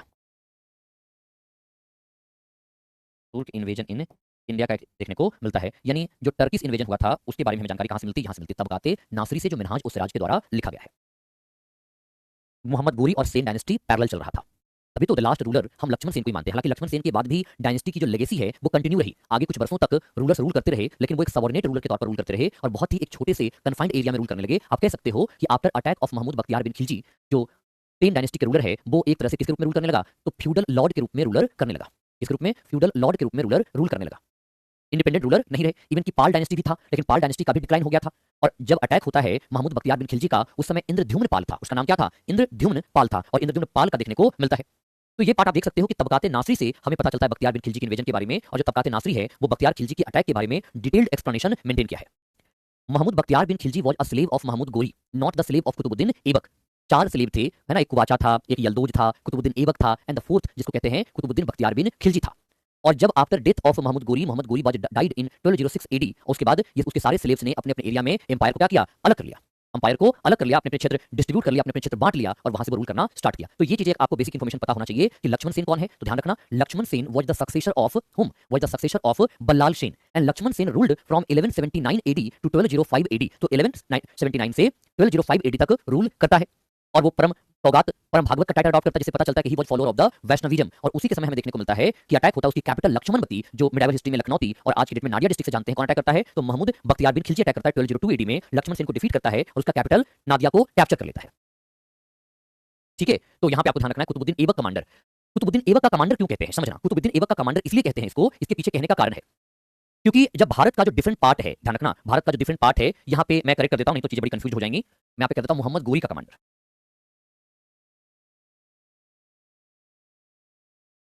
महमूद गोरी, महमूद गोरी कमांडर मोहम्मद बख्तियार बिन खिलजी, मोहम्मद बख्तियार बिन खिलजी। ठीक है, ये ध्यान रखना है। Yes, Aibak was the founder of Ghulam dynasty और स्लेव डायनेस्टी, और जब वहां पे गुलाम डायनेस्टी आता है तो बंगाल में ये सेपरेट रूल इस्टैब्लिश करेगा। बट 1206 में इसकी हत्या कर दी जाती है मोहम्मद बख्तियार बिन खिलजी की बाई अली मर्दान खान, और उसके बाद अली मर्दान खान जो है हसमुद्दीन एवाज के नाम से रूलर बनेगा, जो आगे रूल करता रहेगा। फिर उसके बाद कुछ और रूलर आएंगे, और जब दिल्ली सल्तनत का पहला रूलर होगा इल्तुतमिश, जो कि बिहार और बंगाल का एक्सपेडिशन करेगा। तो कुतुबुद्दीन ऐबक ने बिहार बंगाल का एक्सपेडिशन नहीं किया, क्योंकि कुतुबुद्दीन ऐबक बहुत छोटे से एरिया में रूल करेगा। कुतुबुद्दीन ऐबक के बाद उसका बेटा बनेगा, फिर बेटा के बाद उसका दामाद बनेगा जिसका नाम है इल्तुतमिश, और इल्तुतमिश के द्वारा बिहार के रीजन में अटैक किया जाता है, बिहार के रीजन और बंगाल के रीजन में अटैक किया जाता है। तो ये पुस्तक का नाम पता होना चाहिए, तबकाते नासिरी के बारे में, जहां से हमें जानकारी मिलती है तुर्क इन्वेजन इन बिहार के बारे में। अब देखो, लक्ष्मण सेन के दरबार में कुछ इंपॉर्टेंट पोएट्स रहा करते थे, जैसे कि इंपॉर्टेंट पोएट्स हैं, उनका नाम है जयदेव। उनका नाम क्या है? जयदेव। और जयदेव को देखोगे तो ये गीत गोविंद लिखे, और इस गीत गोविंद के द्वारा ही जो राधा कृष्णा लव है उसको डिटेल में डिस्क्राइब किया गया। आज भी देखते हो ना कि राधा कृष्णा प्रेम के बारे में बहुत सारी रखती चीजें तो यहीं पे है, जयदेव में। और ये क्वेश्चन पूछा गया कि हु रोट द गीत गोविंद, एंड गीत Govind repeat the Radha Krishna love story. Radha Krishna love जो है वो यही दिखाया गया है गीत गोविंद में, जो कि जिसके राइटर हैं Jayadev, and Jayadev was used to live in the court of Lakshman Sen. Lakshman Sen के दरबार में रहते थे। एक है धोई, और धोई है पवन दूत के लेखक, पवन दूत पुस्तक उसके लेखक हैं धोई। फिर है ब्राह्मण सर्वस्व के लेखक हलायुद्ध, और चौथे हैं श्रीधर दर्श, ये सुदक्ति कर्ण भरित के लेखक हैं, जिनका नाम है श्रीधर्ष। तो ये याद कैसे होगा? आपको याद करना है, रिवीजन करना है, मल्टीपल टाइम रिवीजन करोगे, क्वेश्चन प्रैक्टिस करोगे, याद हो जाएगा। तो ये तो लक्ष्मण सेन की स्टोरी हुई। लक्ष्मण सेन कौन था? And Lakshman Sen was the, हम इसको लास्ट रूलर मानते हैं सेन डायनेस्टी का। मैंने क्या कहा कि आफ्टर लक्ष्मण सेन भी डायनेस्टिक लेगेसी आगे कंटिन्यू रही, बट ये एक मेजर रूलर के तौर पर रहा। इसके बाद जो बाकी बनेंगे वो फ्यूडल रूलर के तौर पर ही रहेंगे। एंड हु स्टार्टेड दिल्ली सल्तनत? दिल्ली सल्तनत was started by the Qutbuddin Aibak. Qutbuddin Aibak ने गुलाम डायनेस्टी को स्टैब्लिश किया है, और गुलाम डायनेस्टी के साथ ही दिल्ली सल्तनत भी स्टार्ट होता है।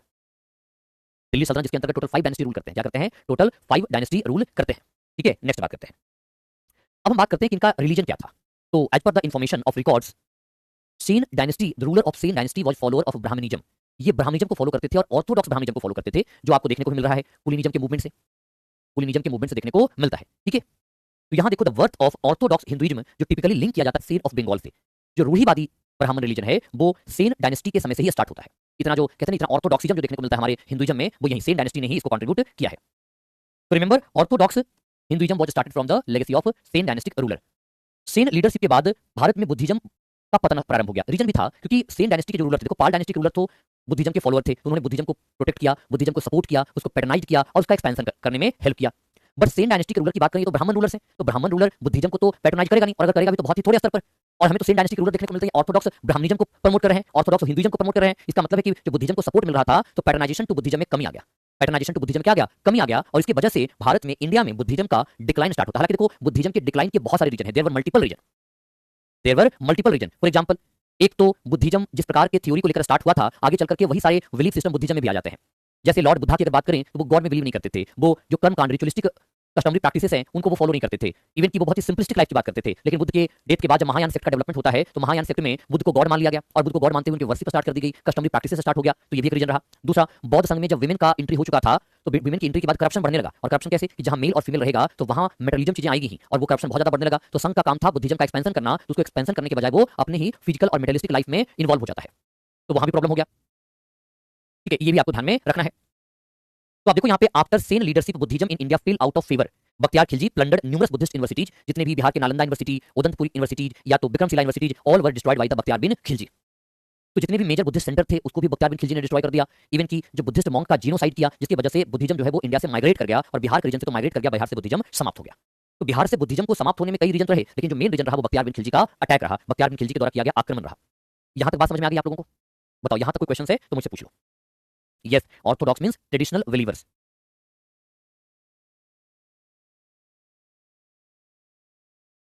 क्यों डिस्ट्रॉय किया एनी रीजन? देखो एक बात समझना, एक बड़ी अच्छी बात आपको मैं बताता हूं।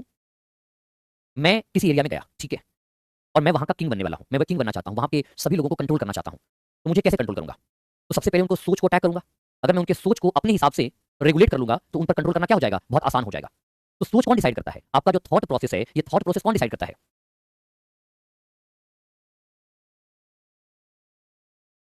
ना? थॉट प्रोसेस कौन डिसाइड करता है? तो आप कहोगे सर थॉट प्रोसेस तो डिसाइड करता है नॉलेज, एजुकेशन।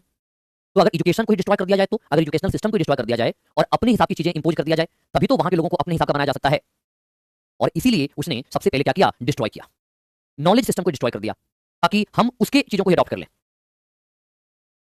ये सब काम किया था। तो इसके पीछे लॉजिक कंट्रोल था, डोमिनेंस एस्टैब्लिश करना था। आज भी आप देखोगे कि जो सरकारें हैं, सरकारें अपने बिलीफ सिस्टम को आगे बढ़ाने के लिए जो आपके टेक्स्ट बुक के चैप्टर्स होते हैं उसमें वही सारी चीजें इन्वॉल्व करती हैं।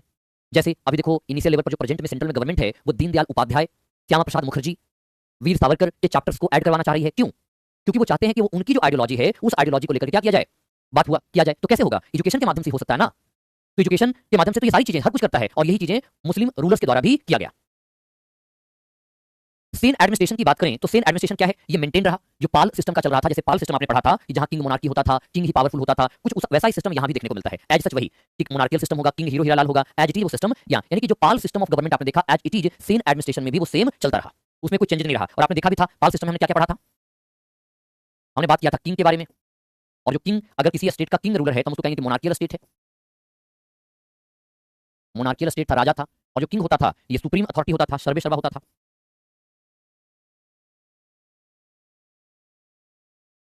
सुप्रीम अथॉरिटी होता था, ये सर्वे सर्वा होता था। ये भी ध्यान रखना, क्या होता था, सुप्रीम अथॉरिटी, सर्वे सर्वा किंग होता था। और सुप्रीम का मतलब क्या होता है, सुप्रीम का मतलब होता है, ध्यान देना, centre of all power, centre of all power.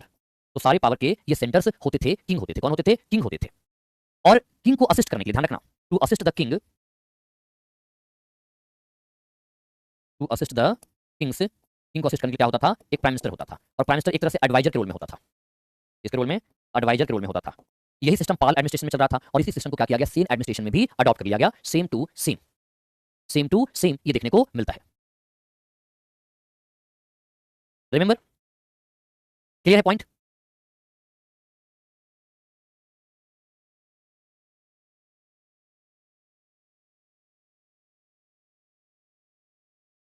हाँ, कह सकते हो चाइना ने अपनी आइडियोलॉजी में डाल दिया। वैसे चाइना एक कम्युनिस्ट कंट्री है, और कम्युनिस्ट कंट्री में किसी भी प्रकार की आइडियोलॉजी देखने को नहीं मिलती है। वहां पे आइडियोलॉजी को फोकस नहीं किया गया है। रिलीजन वहां भी है, बट रिलीजन एक कह सकते हो कि इंडिविजुअल स्फीयर में है, पब्लिक स्फीयर में नहीं है। द सेन किंग ने कई प्रकार के टाइटल को अडॉप्ट किए। जैसे क्या क्या टाइटल अडॉप्ट किया, तो सेन किंग के द्वारा अशुपति, किंग नरपति, किंग राज्य प्रधानपति, और इस प्रकार के, तो किंग अशुपति, किंग नरपति, किंग राज्य प्रधानपति, इस प्रकार के टाइटल अडॉप्ट किया गया। और ये कह सकते हो कि बहुत छोटे छोटे लेवल पर भी माइनर एडमिनिस्ट्रेटिव डिवीजन भी सेन एडमिनिस्ट्रेशन के अंतर्गत किया जाता है। महामंत्री, अब जो पाल के प्राइम मिनिस्टर थे उसको क्या कर दिया गया, महामंत्री कह दिया गया। यानी कि यहाँ पे आप देख सकते हो कि जो पाल के मिनिस्टर थे, जो प्राइम मिनिस्टर थे पहले, अब इसी का एक और नाम दे दिया गया, महामंत्री, महामंत्री नाम दे दिया गया। तो ये महामंत्री कहलाने लगे। इसके अलावा आप देखोगे कि जो सेना मोनार्क थे वो अपने क्वीन और राज महिषी को भी लैंड कंसेशन देते थे, उसको भी लैंड ग्रांट देते थे, और रानियां भी अपने लिए लैंड मैनेज करती थी। पुरोहित और महापुरोहित, इनको भी लैंड ग्रांट दिया जाता था। तो लैंड ग्रांट का कल्चर बहुत ज्यादा देखने को मिलता है। लैंड ग्रांट क्यों किया जाता था, तो एक तो गिफ्ट के तौर पर लैंड दिया जाता था, और जो लैंड गिफ्ट में दिया जाता था उसका एडमिनिस्ट्रेशन वगैरह सब वही व्यक्ति करता था जिसको लैंड गिफ्ट में दिया जाता था। तो ये बातें आपको ध्यान में रखना है, ठीक है? ये पॉइंट आपको क्लियर होना चाहिए, है ना? अभी मैं एक जो कहते हैं ना कि कोई बालक है उसको मैं परमानेंटली ब्लॉक करवा रहा हूं।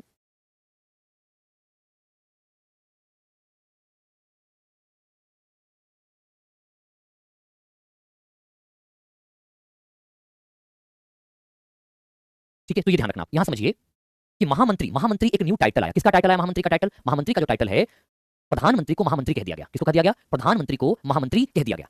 और यहां पे देखने को मिलता है कि जो राजा होते थे, जो मोनार्क होते थे, वो क्वीन को भी लैंड ग्रांट दिया करते थे। और क्वीन के अलावा और किसको लैंड ग्रांट दिया करते थे, तो क्वीन के अलावा जो पुरोहित होते थे और जो महापुरोहित होते थे। ये कल्चर आज भी चलता है। आज भी आप देखोगे कि अगर कोई पूजा वगैरह किया जाता है तो वहां पे 4-5 पुजारी आते हैं, जिसमें से कुछ तो पुरोहित होते हैं और उन सबका एक लीडर्स होते हैं, उनको महापुरोहित कहते हैं। ये कल्चर आज भी है। क्यों? क्योंकि ये पूरा का पूरा जो ऑर्थोडॉक्स ब्राह्मणिज्म का कल्चर है, ऑर्थोडॉक्स हिंदुइज्म का कल्चर है, ये स्टार्ट ही सेन डायनेस्टी के रूलर के समय से हुआ है। ये स्टार्ट कहां से हुआ है, सेन डायनेस्टी के रूलर से हुआ है। तो ये आपको यहां पे ध्यान रखना है। तो ये पॉइंट क्लियर होना चाहिए कि सेन का एडमिनिस्ट्रेशन कैसा था, सेन में कौन कौन रूल कर रहे थे, किस प्रकार का रूल कर रहा था, इनका रिलीजियस एस्पेक्ट क्या रहा था। तो रिलीजियस एस्पेक्ट हमने देखा, ये ब्राह्मणिज्म को फॉलो करते हैं। और कुलीनवाद का मूवमेंट भी हमने देखा था। And who started the Kulinvad movement, Kulinvad movement was started by the Ballal Sen. हाँ, आज भी मठाधीश, तो मठाधीश देखो एक अलग कल्चर है। जैसे एक पर्टिकुलर जगह पे होता है और वहां पे इसको कहा जाता है, मतलब पूरा का पूरा हिंदुइज्म कल्चर को वो पढ़ाया जाता है, तो उसको हम लोग मठ कहते हैं। वहां पे कुछ सन्यासी रहते हैं, फिर वो चीजें करते हैं। हाँ, आज भी पुरोहित को लैंड दिया जाता है दान में, जो अमीर लोग होते हैं। वैसे तो अब लैंड का दान का कल्चर बहुत कम देखने को मिलता है। आज से 30-40 साल पहले जरूर ये देखने को मिलता था, बट अब प्रेजेंट में लैंड बहुत ज्यादा कमर्शियलाइज हो चुकी है, लैंड बहुत ज्यादा कॉस्टली हो चुका है, तो अब लैंड नहीं ऑफर किया जाता। हाँ, गांव वगैरह में अभी भी देखने को मिलता है कि जो खास करके काफी ज्यादा रिमोट एरिया के विलेज हैं, वहां आज भी ये कल्चर आपको देखने को मिलेगा कि किसी विशेष पूजा के अवसर पर पुरोहित को लैंड ग्रांट दे दिया जाता है। अब नेक्स्ट डायनेस्टी आते हैं, कर्नाट डायनेस्टी। कर्नाट डायनेस्टी का मतलब है कि अभी बिहार में क्या होता है ना कि एक डायनेस्टी की डिमांड भी, एक स्टेट की डिमांड भी चल रही है, उसको मिथिलांचल कहते हैं। उसको क्या कहते हैं, मिथिलांचल कहते हैं। देखो अभी आज का जो पूरा टॉपिक है ना, ये प्रीलिम्स ओरिएंटेड टॉपिक है, ये मेंस ओरिएंटेड टॉपिक नहीं है। जहां जहां मेंस होगा मैं वहां लिख दिया करूंगा कि ये मेंस का टॉपिक है, ठीक है? कर्नाट डायनेस्टी, तो जब हम कर्नाट डायनेस्टी की बात करते हैं, ये मिथिला का डायनेस्टी है। ये कहां का डायनेस्टी है? ये मिथिला का डायनेस्टी है। और जब हम मिथिला की डायनेस्टी की बात करें, ध्यान देना कि जब हम मिथिला की डायनेस्टी की बात करें तो मिथिलांचल रीजन क्या है? ये जो मैप आप देखिए, आपको ये पूरा रीजन जो आता है, इवन कि some part of the Jharkhand also, some part of Jharkhand also, ये पूरा का पूरा मिथिलांचल है। और आज यहाँ पे डिमांड भी चल रही है एक मिथिलांचल स्टेट बनाने की, क्योंकि इन मिथिला वालों को लगता है कि इनका इकोनॉमिक बैकवर्डनेस है ना, इनका क्या है? इकोनॉमिक बैकवर्डनेस है। इकोनॉमिक बैकवर्डनेस के अलावा और क्या लगता है? तो इकोनॉमिक बैकवर्डनेस के अलावा इनको लगता है कि इनकी कल्चर जो है और इनका जो लैंग्वेज है, उसको जो रिस्पेक्ट और प्रमोशन मिलना चाहिए था, वो एज सच नहीं मिलता है। इनका पॉलिटिकल जो स्ट्रेंथ होनी चाहिए थी, जो पॉलिटिकल रिप्रेजेंटेशन होना चाहिए था, वो भी कम देखने को मिलता है। और इस वजह से ये लोग एक अलग सेपरेट स्टेट की डिमांड करते हैं, जिसको मिथिलांचल स्टेट कहते हैं। इसी मिथिलांचल एरिया में एक डायनेस्टी इमर्ज हुआ था 11वीं सेंचुरी में, जिसकी फाउंडर थे नानदेव, और नानदेव ने कर्नाट डायनेस्टी को फाउंड किया था, जिसको मिथिला डायनेस्टी के नाम से भी जानते हैं। And the era of Karnat dynasty was also known as golden period of Mithila culture. तो गोल्डन पीरियड ऑफ मिथिला के तौर पर ये जाना जाता है। Initial capital was at Simraongadh, but later it transfer to Darbhanga. तो बाद में दरभंगा होता है, और दरभंगा में एक डायनेस्टी होती है जिसको कहते हैं बैनवर डायनेस्टी या ओनवर डायनेस्टी। और आज दरभंगा में जो महाराजा कामेश्वर पैलेस है ना, तो वो उन्हीं उसी बैनवर डायनेस्टी के हैं। इवन कि वही दरभंगा महाराज के द्वारा पटना यूनिवर्सिटी में जो एक दरभंगा हाउस देखते हो, जहां पे अभी पीजी वगैरह का कोर्स चलता है, वो भी किसने शुरू करवाया था? तो उनके द्वारा शुरू करवाया गया था। ये सारी बातें आपको पता होनी चाहिए। तो remember my word about Karnat dynasty. किसके बारे में? कर्नाट डायनेस्टी के बारे में। तो 11वीं सेंचुरी में, कब की बात करते हैं? 11वीं सेंचुरी में इनको फाउंड किया गया, और ये तिरहुत रीजन में क्रिएट होता है। तिरहुत जो रीजन है वहां पे रामपाल। तो पूछा जा सकता है आपसे कि जब बिहार में कर्नाट डायनेस्टी का फाउंड हो रहा है, उस समय पाल रूलर कौन सा था? तो पाल रूलर था रामपाल, क्योंकि पाल डायनेस्टी के कमजोर होने के बाद ही तो एस्टैब्लिश किया गया ना। पाल डायनेस्टी के कमजोर होने के बाद क्या किया गया? एस्टैब्लिश किया गया था। तो इसको मिथिला डायनेस्टी भी कहते हैं, और इसको देव डायनेस्टी के नाम से भी जानते हैं। तो दोनों नाम है, एक देव डायनेस्टी भी है और एक मिथिला डायनेस्टी भी है। ये दोनों आपको पॉइंट पता होना चाहिए। हाँ, आज के डेट में सिमरावगढ़ नेपाल में, देखो एक बात समझना, आज आईआर में आप एक टॉपिक पढ़ोगे कि the problem relationship India and Nepal relationship and issue of Madhesi community. तो एक कम्युनिटी है जिसको हम लोग क्या कहते हैं? मधेशी है। कौन सा है? मधेशी कम्युनिटी है। तो आप मधेशी कम्युनिटी की जब बात करोगे, ध्यान रखना, जब आप मधेशी कम्युनिटी की बात करोगे तो मधेशी कम्युनिटी में आपको उनका लीकेज जो है मिथिलांचल रीजन से है। आप तो काफी उस समय छोटे होंगे, 12th वगैरह में पढ़ रहे होंगे, जब ये नेपाल ने अपना एक नया संविधान बनाया था 2015 में, 2015 में। 2015 में तो आप लोग मेरे ख्याल से 10th वगैरह पास किए होंगे, है ना? मैं सही हूं ना? 2015 में आप लोग 10th वगैरह पास किए होंगे, या पास नहीं भी किया होगा उस समय। तो उस समय क्या हुआ था, ध्यान रखना, मेरी बात को सुनना, कि जब 2015 में नेपाल ने एक संविधान बनाया, तो मधेसी को एक्चुअल राइट नहीं मिला। तो इंडिया वाले ने भी सपोर्ट किया मधेसी का, क्योंकि जो मधेसी रीजन है, और मधेसी कहाँ रहते हैं? नेपाल का जो प्लेन रीजन है, नेपाल का जो प्लेन रीजन है, वहां पे मधेसी कम्युनिटी रहते हैं, और उनका जो लिंकेज है वो इस मिथिलांचल कल्चर से देखने को मिलता है, उस मिथिलांचल कल्चर से देखने को मिलता है। ठीक है, ये पॉइंट क्लियर होना चाहिए। तो इसलिए नेपाल जो सिमरावगढ़ है वो नेपाल का पार्ट है। वो क्या है? सिमरावगढ़ नेपाल का पार्ट देखने को मिलता है। ये पॉइंट आपको ध्यान रखना है। तो यहाँ पे ये पूरा का जो रीजन देखने को मिल रहा है, जो ये जो मिथिला का रीजन है, यही पे डायनेस्टी इमर्ज हुई थी, जिसको मिथिला डायनेस्टी के नाम से जानते हैं, या देव डायनेस्टी के नाम से जानते हैं। इसके नाम से? देव डायनेस्टी के नाम से जानते हैं, है ना? देखो, एक बालिका कह रही है कि वो तो 5th क्लास में थे। इतनी छोटी हैं आप, अभी ग्रेजुएट हो गई कि नहीं हुई हैं? अब तो मेरे ख्याल से हो गई होंगी ग्रेजुएट। सोचो, आप सब कितने छोटे थे तब इतना कुछ घटित हो गया दुनिया में। नेपाल में मधेशी मूवमेंट हो गया, नेपाल ने अपना संविधान बना लिया, नेपाल में मोनार्कियल रूल को समाप्त करके वहां पे डेमोक्रेटिक स्ट्रक्चर को स्टैब्लिश कर दिया गया, लंबे समय तक ब्लॉकेट लगा रहा, कितना कुछ हो गया आपके आने से पहले ही दुनिया में। कोई बात नहीं, देखो यहाँ पे, तो जब हम यहाँ पे बात करते हैं, सो ऑरिजिन क्या है? 11th सेंचुरी में। क्या है? 11th सेंचुरी में है, और कर्नाट का इमर्जेंस हुआ मिथिलांचल रीजन में, तब रामपाल देखने को मिलते हैं। This is called Mithila dynasty और देव डायनेस्टी, फाउंडेड 1097 एडी। 1097 में इसको फाउंड किया गया था नानदेव के द्वारा। तो who was the founder of Karnat dynasty? Nanyadev was the founder. And capital क्या था? सिमरावगढ़ था। क्या था? कैपिटल सिमरावगढ़ देखने को मिलता है। तो आज के डेट में सिमरावगढ़ नेपाल का पार्ट है। देखो, आज जो ये जो पूरा रीजन जो आज नॉर्थ बिहार का जो मेजर पार्ट है ना, ये कभी इंडिया का पार्ट था ही नहीं, ये नेपाल का पार्ट था। लेकिन जब अटैक किया गया था, क्योंकि देखो हमारी जो बाउंड्री लगती थी वो लगती थी, मिथिला में एक डायनेस्टी हुआ करता था जिसको कहते थे मिथि विदेह डायनेस्टी। तो विदेह डायनेस्टी तक हमारा एक्सपेंशन था, और विदेह डायनेस्टी का एक्सपेंशन इन्हीं रीजन में था, लेकिन इसमें कुछ जो रीजन था वो नेपाल का पार्ट था। बाद में जब ब्रिटिशर्स ने नेपाल के साथ युद्ध किया, तब इन सबको क्या कर लिया गया? मर्ज कर लिया गया। मैं आप लोग का सीनियर हूं, है ना? बहुत ज्यादा सीनियर हूं। आप सब क्या हो? आप सब छुटकू छुटकी हो, अभी छोटे छोटे हो। कर्नाट डायनेस्टी वाले लोग चालुक्य थे? अरे नहीं नहीं नहीं, they were not Chalukya. Chalukya यहाँ पे नहीं है। देखो यहाँ पे, the reign of this dynasty is also called the golden age of the Mithila. Golden age of Mithila कहते हैं। और फाउंडर कौन रहा? तो Nanyadev was the founder. After Nanyadev, Gangadev became the ruler, and after Gangadev, Narasimha Dev became the ruler. और नरसिंह देव के बाद राम सिंह देव, उसके बाद आता है हरि सिंह देव। हरि सिंह देव जब रूल कर रहा था, तो उसी समय 1324 में, है ना? कब के? 1324 में, 1324, ध्यान से सुनना, 1324 की बात है, 1324 में। और ये वो कब का काल है? ये काल आप देखोगे, क्योंकि 1320 से लेकर के 1440 तक, 1320 से लेकर के 1440 तक आप देखोगे, तो ये तुगलक डायनेस्टी का एरा है। ये क्या है? तुगलक डायनेस्टी का एरा है। तो यहां पे एक बात ध्यान रखना कि 1320 से 1414 की बात करते हैं, तुगलक डायनेस्टी की बात करते हैं। किसकी बात करते हैं? तुगलक डायनेस्टी की बात करते हैं। और 1324 में, कब की बात मैं कर रहा हूं? 1324 की बात कर रहा हूं। यहां पे पहला रूलर जिसका नाम था घियासुद्दीन तुगलक। घियासुद्दीन तुगलक। तो घियासुद्दीन तुगलक बंगाल इन्वेजन करता है और जब वो बंगाल से वापस लौट रहा था तो रास्ते में हरि सिंह देव को डिफीट कर दिया और हरि सिंह देव को डिफीट करके जो कर्नाट डायनेस्टी का एरिया है उसे दिल्ली सल्तनत में मर्ज कर लिया था। वो दिल्ली सल्तनत में क्या किया था? मर्ज कर लिया था। समझ में बात आई? पॉइंट क्लियर हुआ?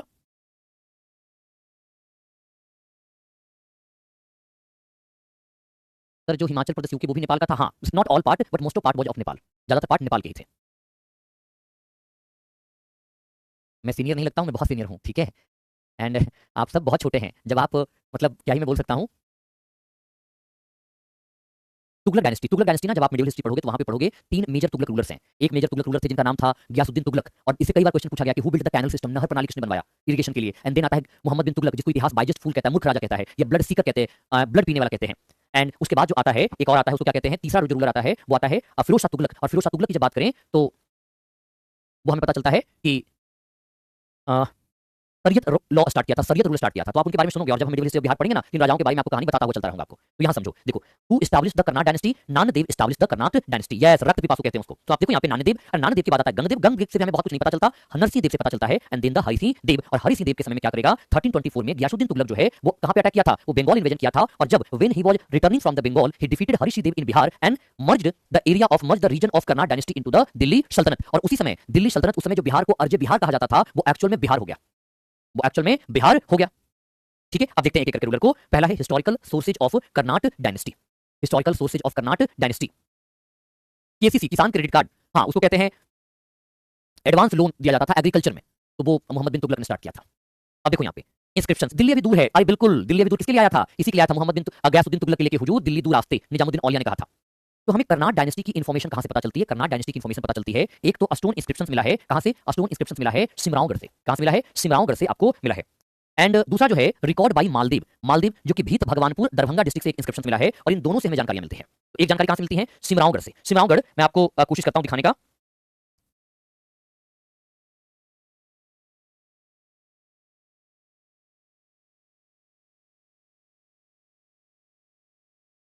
देख रहे हो ये वाला जो इमेज आपको दिख रहा है ना, ये यही एक्चुअली में सिमरावगढ़ का स्टोन इंस्क्रिप्शन मिला है, जो कि आप सोचो कि हमारा बिहार गवर्नमेंट कितना बढ़िया से प्रोटेक्ट किया है इसको। जबकि ये जो कर्नाट डायनेस्टी है वो मिथिला का क्या माना जाता है? वो मिथिला का माना जाता है, गोल्डन एरा माना जाता है मिथिला का। लेकिन आप देखिए किस प्रकार से स्थिति में है। और ये स्टोन इंस्क्रिप्शन है सिमरावगढ़ का।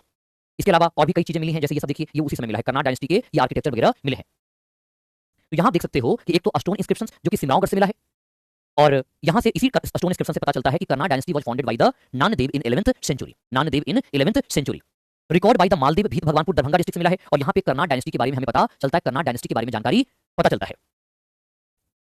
मिथिलांचल वालों का एक अलग स्टेट डिमांड करने के पीछे एक बड़ा रीजन है कि उनको लगता है कि उनकी जो कल्चर को इंपॉर्टेंस मिलना चाहिए, उनके लैंग्वेज को जो इंपॉर्टेंस मिलना चाहिए, वो एज सच बिहार गवर्नमेंट में उनको नहीं मिला है।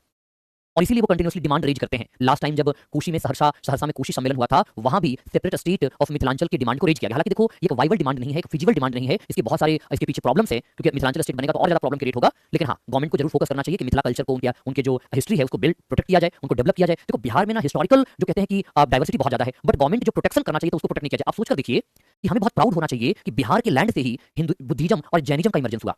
बिहार के लैंड से इंडिया का फर्स्ट कंसोलिडेटेड एम्पायर क्रिएट हुआ, जिसको मौर्यन एम्पायर कहते हैं। और वो लैंड पटना है, वो लैंड पटना है।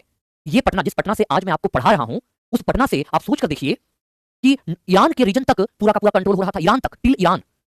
और वहां पे टूरिज्म बहुत कम है, हमें टूरिज्म को प्रमोट करना चाहिए। ठीक है, नेक्स्ट देखो लिटरेचर कौन थे? तो लिटरेचर था विद्यापति। और विद्यापति को फादर ऑफ मैथिली लैंग्वेज कहते हैं। क्या कहते हैं? फादर ऑफ मैथिली लैंग्वेज कहते हैं। नहीं, अब मेरे ख्याल से मैंने क्या कहा कि सेपरेट नहीं होना चाहिए, क्योंकि जब आप इंडियन पॉलिटी पढ़ोगे ना तो वहां पे आपको पढ़ाया जाएगा कि बहुत सारे प्रॉब्लम्स हैं। फिजिबल डिमांड नहीं है मिथिलांचल का, क्योंकि हाँ कई ग्राउंड है, लेकिन जिन ग्राउंड की वो बात करते हैं मिथिलांचल के लिए, वो एक डेवलपमेंट ग्राउंड है, वो कल्चर का प्रोटेक्शन ग्राउंड है, वो बिहार में रहते हुए भी प्रोटेक्शन मिल सकता है। उसके लिए गवर्नमेंट को उस लेवल पे काम करने की जरूरत है। सेपरेट स्टेट ऑफ मिथिलांचल नहीं बनना चाहिए, नहीं तो प्रॉब्लम्स और ज्यादा बढ़ जाएगा, मिथिलांचल के लोगों का प्रॉब्लम कम नहीं होगा। तो जब हम विद्यापति की बात करते हैं, Vidya is proud of Bihar. Maithili language बहुत ही ब्यूटीफुल लैंग्वेज है, बहुत ही स्वीट लैंग्वेज है मैथिली, है ना, कि आहा के सब ठीक है। तो आहा के सब ठीक है मतलब आप लोग का सब ठीक है, तो ये एक बड़ा स्वीट लैंग्वेज है मिथिला कल्चर का, मैथिली लैंग्वेज का। उस मैथिली लैंग्वेज को प्रमोट करने का काम किसने किया था? विद्यापति ने किया था। उन्होंने कीर्ति पताका और कीर्ति लता जैसे पुस्तकें लिखी हैं। चंदेश्वर एक बड़े फेमस कवि रहे हैं, फेमस पोएट रहे हैं, राजनीति रत्नाकर और वर्ण रत्नाकर लिखे हैं। और ये दोनों क्वेश्चन बीपीएससी ने पूछा है। इन दोनों किताबों पर बीपीएससी में क्वेश्चन आपको देखने को मिल जाएगा। आप लास्ट ईयर के क्वेश्चन पलट कर देखोगे तो राजनीति रत्नाकर और वर्ण रत्नाकर, कीर्ति लता एंड कीर्ति पताका। अब पहला रूलर है नरसिंह देव, क्योंकि जो फाउंडर है वो नानदेव रहे, बट नानदेव के बारे में हमें बहुत कुछ इंफॉर्मेशन नहीं मिल रहा है। हम सीधे बात करते हैं नरसिंह देव के बारे में। और नरसिंह देव ही है जो फर्स्ट रूलर जिसने कर्नाट डायनेस्टी के टेरिटोरी को एक्सपैंड किया था। कर्नाट डायनेस्टी के टेरिटरी को क्या किया था, एक्सपेंड किया था। देखो मुझ पे आरोप लगाया गया है कि मैं रिप्लाई नहीं करता हूं। अब मैं उनका ढूंढ रहा हूं तो मुझे दिख ही नहीं रहा। कमेंट दिखेगा तब तो रिप्लाई करूंगा।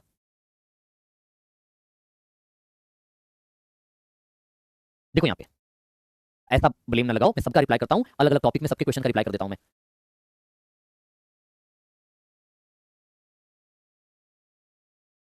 कह सकते हो कि बिहार का from the glorious past to miserable present है, क्योंकि बिहार का प्रेजेंट कितना अच्छा है। देखो हमें definitely be should proud on our history, लेकिन हमें आज का जो हमारा चीजें देखने को मिलता है वो काफी प्रॉब्लमेटिक है, क्योंकि बिहार में प्रॉब्लम है। बिहार में टूरिज्म का है, बिहार में आपको नेचुरल टूरिज्म को प्रमोट किया जा सकता है, बिहार में आप हिस्टोरिकल टूरिज्म प्रमोट किया जा सकता है, बट एज सच गवर्नमेंट जितना काम करना चाहिए था वो प्रॉब्लम है, वो नहीं हो रहा है। टूरिज्म को प्रमोट करना बहुत जरूरी है, क्योंकि अगर टूरिज्म आएगी तो बिहार की इकोनॉमी ग्रो करेगी और काफी तेजी से ग्रो करेगी। आप देख लो ना कि अयोध्या उसका एक बेस्ट एग्जाम्पल है। अयोध्या में एक राम टेम्पल डेवलप किया गया, और जैसे ही राम टेम्पल डेवलप किया गया, राम टेम्पल वहां पे बिल्ड हुआ, तो वहां पे टूरिज्म बहुत ज्यादा बढ़ चुका है, और उस टूरिज्म का बेनिफिट किसको मिल रहा है, तो अयोध्या के लोगों को मिल रहा है। साथ ही साथ वो पूरा का पूरा जो एरिया है उस टेम्पल के कारण डेवलप हो जा रहा है, तो काफी बेनिफिट मिल रहा है उसका, ये भी बात समझना है। तो यहाँ ध्यान रखना, जो एक्सपेंशन स्टार्ट हुआ वो कहां पे स्टार्ट हुआ, territory of Tirhut and Darbhanga, territory of Tirhut and Darbhanga.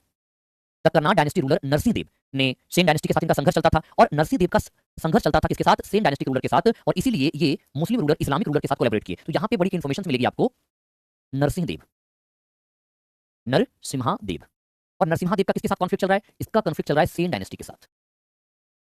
तो सेन डायनेस्टी, तो कॉन्फ्लिक्ट के कारण ये क्या करते हैं, कॉन्फ्लिक्ट के कारण ये कोलैबोरेट करते हैं। तो ये किसके साथ कोलैबोरेट किया, ये कोलैबोरेट किया विद तुर्क, कोलैबोरेटेड विद तुर्क, ये तुर्क के साथ बात कर रहे थे। तो आप इससे यहाँ पे पता चलता है कि अपने आप को प्रोटेक्ट करने के लिए आपस में ही हमारे डायनेस्टी लड़ रहे थे, तो फायदा तुर्क को मिल गया, और तुर्क अपने आप को पावरफुल बना लेता है ना, पावरफुल बना लेता है। तो ये भी आपको पता होना चाहिए नरसिंह देव के बारे में। अभी बिहार के बारे में बहुत कुछ जानोगे, अभी जैसे मॉडर्न हिस्ट्री आप पढ़ोगे ना, तो आपको रियलाइज होगा कि बिहार ने इतना कुछ किया है फ्रीडम स्ट्रगल में, कि अगर बिहार नहीं होता तो फ्रीडम, नेशनल फ्रीडम स्ट्रगल को एक नया आयाम देना, एक डिफरेंट डायमेंशन देना पॉसिबल ही नहीं होता। बिहार ही ने डायमेंशन दिया।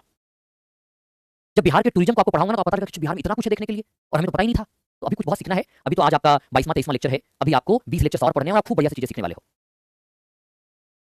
नेक्स्ट आता है, इसने दिल्ली सल्तनत के साथ अपना कनेक्ट बनाए रखा, दिल्ली सल्तनत के साथ एक सपोर्ट ले रहा था, ताकि सेन डायनेस्टी के साथ अपने आप को मेंटेन कर सके, बैलेंस बना के रख सके। और ये नजराना भी प्राप्त करते थे, Karnat ruler of Bihar and Bengal, of Karnat ruler of Bihar and Bengal. नहीं, यहाँ पे ध्यान रखना कि द कर्नाट रूलर, ये थोड़ा सा ना स्टेटमेंट गलत हो गया है, मैं इसको ठीक कर देता हूँ। दिल्ली रूलर्स ऑफ दिल्ली सल्तनत होना चाहिए था, ठीक है, मैं यहाँ लिख देता हूँ।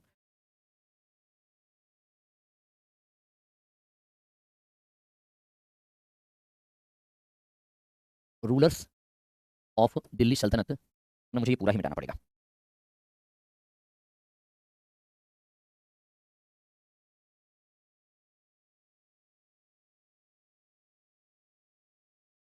रूलर ऑफ दिल्ली सल्तनत, दिल्ली सल्तनत रिसीव्ड नजराना from Karnat rulers, from Karnat rulers. तो कर्नाट रूलर से नजराना प्राप्त किए थे। और नजराना क्या होता है, नजराना एक प्रकार का गिफ्ट होता है, और इससे पता चलता है कि हम आपकी जो सब ऑर्डिनेशन है उसको एक्सेप्ट करते हैं। क्या करते हैं, जो उसका सब ऑर्डिनेशन है उसको हम एक्सेप्ट करते हैं। तो ये भी आपको ध्यान रखना है। तो रूलर्स ऑफ दिल्ली सल्तनत रिसीव्ड नजराना फ्रॉम द कर्नाट रूलर्स। तो कर्नाट रूलर से नजराना हमने प्राप्त, ये कौन किया था, दिल्ली सल्तनत के रूलर ने किया था। हाँ, नजराना का मतलब होता है गिफ्ट, या तो कह सकते हो कि टैक्स, है ना, आपके क्या कह सकते हो, टैक्स कह सकते हो। नहीं, बख्तियार बिन खिलजी के पहले तो दिल्ली सल्तनत था ही नहीं, दिल्ली सल्तनत 1206 AD में आया है। तो उसके पहले किसको नजराना देता, नजराना तो उसके बाद आया ना, तो नरसिंह देव के समय में देखने को मिला है। हाँ, कह सकते हो खिदमत भी कह सकते हो, है ना, खिदमत, खिदमत मतलब गिफ्ट देना, कि हम आपकी अधीनता स्वीकार करते हैं, हमारी तरफ से ये रखिए। उसके बाद आता है हरीश देव। हरीश देव को अगर आप देखो तो इसके समय में तुर्क के सामने ये टिक नहीं पाया, और ये लास्ट रूलर है। ये क्या है, ये लास्ट रूलर के तौर पर देखने को मिलता है हरीश देव, क्योंकि हरीश देव को किसने हरा दिया, हरीश देव को आप देखोगे 1324 AD में, कब की बात है, 2324 AD में गियासुद्दीन तुगलक, गियासुद्दीन तुगलक बंगाल इन्वेजन करता है, और बंगाल कैंपेन के बाद जब वो वापस लौट रहा था, तो बिहार में कर्नाट डायनेस्टी का रूलर था हरीश देव। वो हरीश देव को डिफीट करके क्या करता है, अपना रूल स्टैब्लिश कर लेता है, अपना रूल स्टैब्लिश कर लेता है। तो यहाँ पे आपको ध्यान रखना है हरीश देव के बारे में, इसके बारे में, हरीश देव के बारे में, ये लास्ट रूलर के तौर पर हमें देखने को मिलता है। किसके तौर पर, लास्ट रूलर के तौर पर देखने को मिलता है। तो यहां देखो 1324 में जब गियासुद्दीन तुगलक कहां से लौट रहा था, गियासुद्दीन तुगलक लौट रहा था बंगाल कैंपेन से वापस लौट रहा था, तो हरीश देव को डिफीट किया, जो last king of the Karnat dynasty है। Defeated Harish Dev, the last king of Karnat dynasty of Bihar, और एनेक्ट कर लिया टेरिटरी को, कर्नाट डायनेस्टी को, दिल्ली सल्तनत तक। फाइनली 1378 में कर्नाट डायनेस्टी समाप्त हो जाता है, कर्नाट डायनेस्टी का एंड हो जाता है। तो कर्नाट डायनेस्टी के बाद आप देखो, नहीं, एक बात समझना कि ये बात बिल्कुल ठीक है कि नजराना एक्सेप्ट किया करते थे, नजराना प्राप्त किया करते थे, लेकिन मिलाना इसलिए चाहता था क्योंकि देखो सिंपल सी बात समझो कि यहाँ पे दिल्ली सल्तनत है, ये दिल्ली है, ठीक है, और ये बंगाल है, ये क्या है, बंगाल। लेकिन अगर दिल्ली से बंगाल पहुंचना है, दिल्ली से बंगाल पहुंचना है, तो रास्ते में क्या मिलेगा, रास्ते में मिलेगा बिहार, रास्ते में बिहार मिलेगा। तो बिहार के रीजन पर अगर उसका डायरेक्ट कंट्रोल नहीं होगा, तो वो बंगाल पे डायरेक्ट कंट्रोल नहीं कर पाएगा। इसलिए बिहार में उसे अपना व्यक्ति चाहिए, ताकि वो बंगाल पर अपना कंट्रोल मेंटेन कर सके, और बंगाल एक प्रॉस्परस एरिया है। तो इसीलिए बिहार की जो डायनेस्टी नॉर्थ, क्योंकि नॉर्थ से ही क्रॉस करके जाता था बंगाल, तो इस पूरे डायनेस्टी को ही डिफीट कर दिया, ताकि बिहार पर उसका डायरेक्ट कंट्रोल एस्टैब्लिश हो जाए, yes, to get full control over tribal, ताकि उसको इजी मूवमेंट मिल सके टू द बंगाल। इसी वजह से उसने डिफीट किया हरिसिंह देव को, और हरिसिंह देव को डिफीट करने के बाद एम्पायर को मर्ज कर लिया इनटू द दिल्ली सल्तनत। तो किसने किया था? गियासुद्दीन तुगलक ने किया था। और हरिसिंह देव एक सोशल रिफॉर्मर के तौर पर भी जाना जाता है। इसके समय में एक सिस्टम डेवलप हुआ था पंजी प्रबंध। अगर आप में से कोई मिथिलांचल का है तो उसको इस पंजी प्रबंध के बारे में जानकारी होगा, है ना, इस पंजी प्रबंध के बारे में आपको जानकारी होगा। नहीं, डेट मिसमैच नहीं है। फाइनली आगे भी ऐसा नहीं कि हरिसिंह देव के बाद बिल्कुल कन्नाड डायनेस्टी एकदम खत्म हो गया। कन्नाड डायनेस्टी का एरिया मर्ज कर लिया गया। जो रूलर्स थे उसके बाद जो रूलर्स आए वो सबऑर्डिनेट रूलर के तौर पर रूल करते रहे, एक तरह से फ्यूडल के तौर पर रूल करते रहे। And 1324 date is so important. तो पंजी प्रबंध का नाम सुना होगा। पंजी प्रबंध बेसिकली इसके अंतर्गत क्या होता है? रजिस्ट्रेशन किया जाता है। रजिस्ट्रेशन जैसे उस काल के ना पूरा का पूरा जो कह सकते हो कि डिफरेंट डिफरेंट लोगों का लीनियज वगैरह वो सब मेंटेन होता है पंजी प्रबंध में। तो एक क्लास ऑफ रजिस्ट्रेंट ऑर्गेनाइज हुआ और large number of memory and essay works were also written during this period. तो इसके समय में बहुत सारी किताबें भी लिखी गई, बहुत सारी चीजें लिखी गई हरिसिंह देव के समय में। और पूरा का पूरा जो पंजी प्रबंध है वो पंजी प्रबंध, हाँ पंजी प्रबंध एक प्रकार का सेंसस कह सकते हो, वो इसके समय में डेवलप किया गया था। आगे चल करके दिल्ली सल्तनत के रूलर्स के द्वारा दरभंगा में एक डायनेस्टी के एस्टैब्लिशमेंट को सपोर्ट किया जाता है। उसको कहते हैं वैनवर डायनेस्टी। उसको क्या कहते हैं? वैनवर डायनेस्टी, या इसी डायनेस्टी को ओइनवर डायनेस्टी भी कहते हैं। इसी का एक और नाम है ओइनवर डायनेस्टी। ओइनवर डायनेस्टी भी कहते हैं। तो ये ओइनवर डायनेस्टी एक तरह से आप सक्सेसर मान सकते हो कर्नाट डायनेस्टी का। किसका? कर्नाट डायनेस्टी का आप सक्सेसर मान सकते हो। और यहाँ के जो मेजर रूलर रहे वो कामेश्वर झा रहे। तो ये लगभग 2 to 300 ईयर्स, 200 से 300 साल तक काम किया। इवन कि जब मॉडर्न पीरियड में आप देखते हो अंग्रेजों का शासन था, तब भी मिथिला के रीजन में कौन सा डायनेस्टी रूल कर रही थी? यही ओइनवर डायनेस्टी, जिसको दरभंगा डायनेस्टी के नाम से भी आप जानते हो। तो कई सारे रूलर्स रहे, जिसमें से एक रूलर है शिव सिंह। और शिव सिंह के ही दरबार में, शिव सिंह के कोर्ट में विद्यापति रहा करते थे। और यही क्वेश्चन पूछा है कि विद्यापति किसके दरबार में रहते थे? तो वो शिव सिंह के दरबार में रहते थे। यस, फिरोज शाह तुगलक ने सपोर्ट किया था इस वैनवार। फिरोज शाह तुगलक ने नहीं, मोहम्मद बिन तुगलक के समय में सपोर्ट किया गया था, क्योंकि दरभंगा के रीजन में कुछ समय तक कंट्रोल रहा, फिर आगे सपोर्ट किया गया इसको। तो यहाँ पे डायनेस्टी बना जिसको कहते हैं वैनवर डायनेस्टी के नाम से जानते हैं। दरभंगा के रीजन में इसको एस्टैब्लिश किया गया था। और उसका फेमस रूलर था शिव सिंह। और इसी शिव सिंह के दरबार में विद्यापति का निवास रहता था। और वही विद्यापति जिसने मैथिली लैंग्वेज को प्रमोट करने का काम किया है, मैथिली लैंग्वेज को डेवलप करने का काम किया, काफी आगे बढ़ाने का काम जो मैथिली लैंग्वेज का किया है वो विद्यापति के द्वारा ही किया गया है। इनको मैथिल कोकिल कहते हैं। इनको क्या कहते हैं? मैथिल कोकिल के नाम से जानते हैं। तो आप देख सकते हो विद्यापति के बारे में, विद्यापति को फादर ऑफ मैथिली कहते हैं। ये मैथिली के पिता है, मैथिली के जनक हैं। और इनका जन्म विस्फी विलेज हुआ था दरभंगा में, जो कि आज के डेट में मधुबनी में है। इसलिए मधुबनी के लैंड को लैंड ऑफ विद्यापति भी कहते हैं। इनके टीचर थे हरि मिश्रा। और ये कीर्ति सिंह और शिव सिंह के दरबार में रहा करते थे। और इनको अभिनव जयदेव के नाम से भी जानते हैं, या तो इनको मैथिल कोकिल भी कहते हैं। मैथिल कोकिल के नाम से भी जाना जाता है, क्योंकि he was considered as the father of Maithili language. तो जो पूरा मिथिला का मैथिली लैंग्वेज का लिटरेचर डेवलप किया, मैथिली लैंग्वेज डेवलप किया, इवन की बहुत सारे राग भी डेवलप किए। आप लोग शादी विवाह में एक राग गाते हो, सुना भी होगा, लगनी राग, सुना है नाम लगनी राग?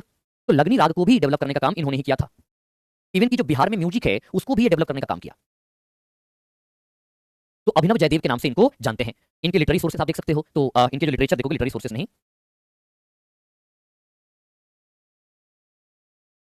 लिटरेरी वर्क्स जो हैं क्या है?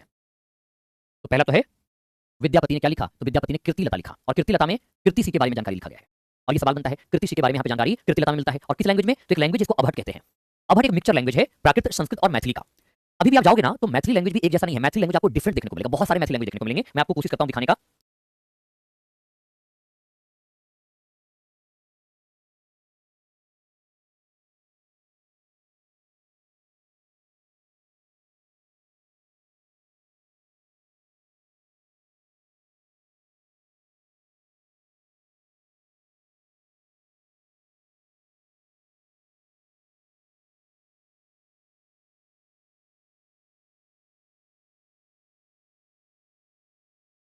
देखो ये तो रीजन अभी मेन है रीजन, लेकिन यहाँ भी जैसे पूरा मिथिला रीजन है ना, तो इसके डिफरेंट डिफरेंट पार्ट में आपको अलग अलग मैथिली प्रकार होती है। उसकी भी डिफरेंट डिफरेंट बोलियां हैं, उसकी भी डिफरेंट डिफरेंट बोलियां देखने को मिलती हैं। तो आप यहाँ पे देखिए कि मैथिली लैंग्वेज ट्राइबल पीपल ज्यादा बोलते हैं। हाँ, उसमें कुछ लोग बोलते हैं, ऐसा नहीं कि सारे लोग बोलते हैं। तो यहाँ पे आप देखिए ये वाला पार्ट जो है ना, जैसे यहाँ पे एक पार्ट देखोगे तो इस यहाँ पे एक सुरजापुरी लैंग्वेज आती है। सुरजापुरी लैंग्वेज का नाम सुनोगे, अगर आप किशनगंज पूर्णिया डिस्ट्रिक्ट से आते हो तो आप वहाँ पे सुरजापुरी लैंग्वेज को सुनोगे।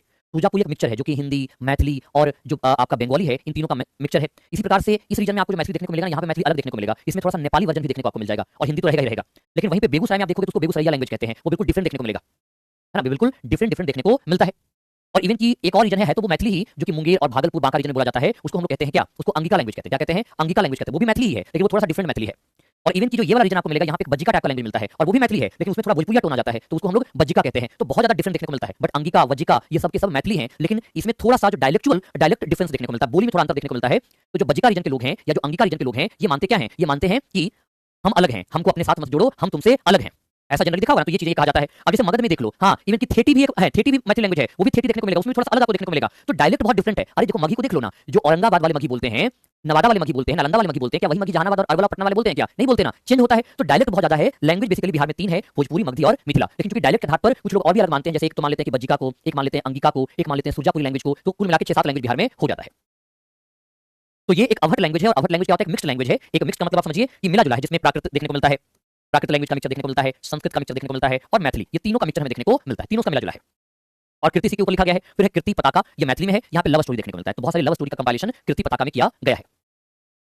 इसके बाद और भी आप देखो तो नेक्स्ट आता है चंदेश्वर या ज्योतिरेश्वर। तो चंदेश्वर और ज्योतिरेश्वर की बात करेंगे तो एक कृत चिंतामणि पुस्तक लिखा है और दो बड़ी इंपॉर्टेंट पुस्तक है जिससे सवाल पूछा गया है, वर्ण रत्नाकर और राजनीति रत्नाकर। वर्ण रत्नाकर और राजनीति रत्नाकर। वीरेश्वर ये छांदोग दास पद्धति लिखे हैं।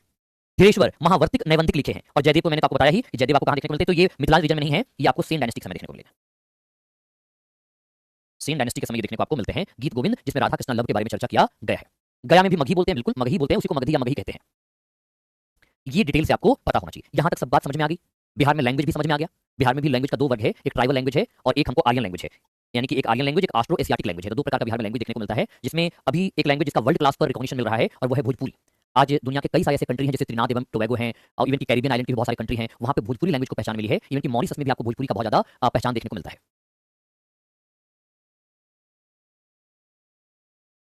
ठीक है, तो ये पॉइंट आपको ध्यान रखना है।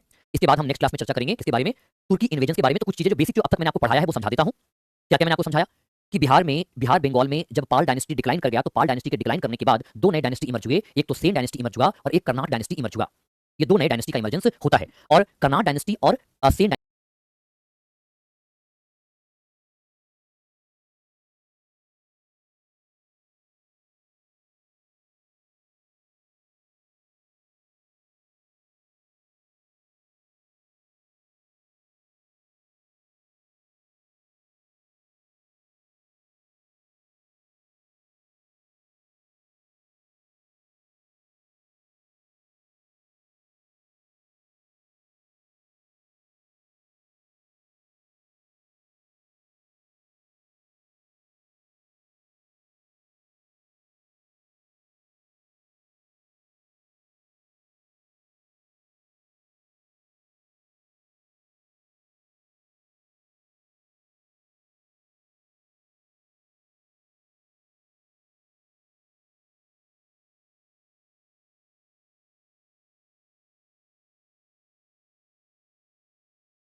डायनेस्टी, इन दोनों का कॉन्फ्लिक्ट चलता रहा, इसलिए कर्नाड डायनेस्टी वालों ने अपना लिंकेज दिल्ली सल्तनत के साथ भी रखा, बट 1324 में गयासुद्दीन तुगलक के द्वारा कर्नाड डायनेस्टी को डिस्ट्रॉय कर दिया गया। हालांकि आगे चल करके क्या आता है, आगे चल करके एक ओनिवर डायनेस्टी या दरभंगा डायनेस्टी आता है। और उसके बाद 1198 में देखते हैं 1198 में बिहार पर अटैक होता है महमूद बख्तियार बिन खिलजी का, and Mahmud Bakhtiyar bin Khilji was the Turkish invader, वो he was the slave of the Mahmud Ghori. वो किसका था? वो महमूद गोरी का स्लेव था। और वो अटैक करता है 1198 में बिहार के जितने भी मेजर यूनिवर्सिटीज हैं, like the Vikramshila universities, Udantapur universities, Nalanda universities and multiple Mahavihara और स्तूपा और चैत्य अवेलेबल थे, उन सबको क्या किया? उन सबको डिस्ट्रॉय कर दिया। उन सबको डिस्ट्रॉय कर दिया, और सबको डिस्ट्रॉय करने के बाद इवन की वो मास जीनोसाइड किया बुद्धिस्ट मॉन्क का, जिसकी वजह से बिहार जो लैंड ऑफ बुद्धा माना जाता है, यहाँ से बुद्धिस्ट माइग्रेट करके पलायन कर गए। बिहार को कैप्चर करने के बाद वो 1202 एडी में 1202 में बंगाल पर अटैक करता है और पाल रूलर इंद्रधुम्न तथा सेन रूलर लक्ष्मण सेन को डिफीट करता है, और बिहार बंगाल को मर्ज करके वो अपना कैपिटल लखनऊ स्टैब्लिश करता है और वहां से वो अपना कंट्रोल आगे बढ़ाता है। लेकिन 1206 में अली मर्दान खान के द्वारा बख्तियार बिन खिलजी की हत्या कर दी गई, और उसके बाद अली मर्दान खान ही राजा बनेगा। तो उस समय बिहार में जो एडमिनिस्ट्रेटिव सेंटर के तौर पर डेवलप हुआ था, वो बिहार शरीफ को डेवलप किया गया। कौन सा डेवलप किया गया? बिहार शरीफ को डेवलप किया गया था। ठीक है, और जो मैं आपको ये पढ़ा रहा हूं ना, ये नोट्स के फॉर्म में ही है, आपको सेम टू सेम ही लिखना है अपने कॉपी में, और जहां नहीं लिखना होता है मैं क्लास में आपको बता दिया करता हूं कि ये वाला पॉइंट आप नोट्स में जगह मत देना, बाकी सबको नोट्स में जगह देना है। ठीक है जी। अब तो किसी को कोई क्वेश्चन, कोई कंफ्यूजन नहीं रह गया? अगर किसी को कुछ क्वेश्चन रह गया है तो अपने क्वेश्चन को पूछ लीजिए। तो ये पॉइंट तो क्लियर हो गया ना कि कैसे फिर हम कल कहानी शुरू करेंगे, तो यहीं से कहानी शुरू करेंगे, टर्किश इन्वेजन से अपनी कहानी को स्टार्ट करेंगे।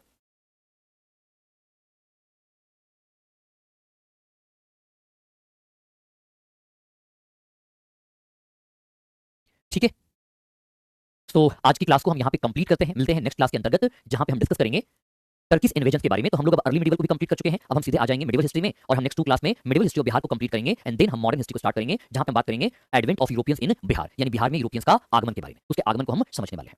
ठीक है, सो होप सो कि you are enjoying the Bihar special lectures and learning a lot from this lectures. तो रिवाइज रिवाइज एंड रिवाइज, तो खूब रिवीजन कीजिए, और उसके बाद चीजें आपकी बेहतर हो जाएंगी। चलो मिलते हैं नेक्स्ट क्लास में, बहुत बहुत धन्यवाद।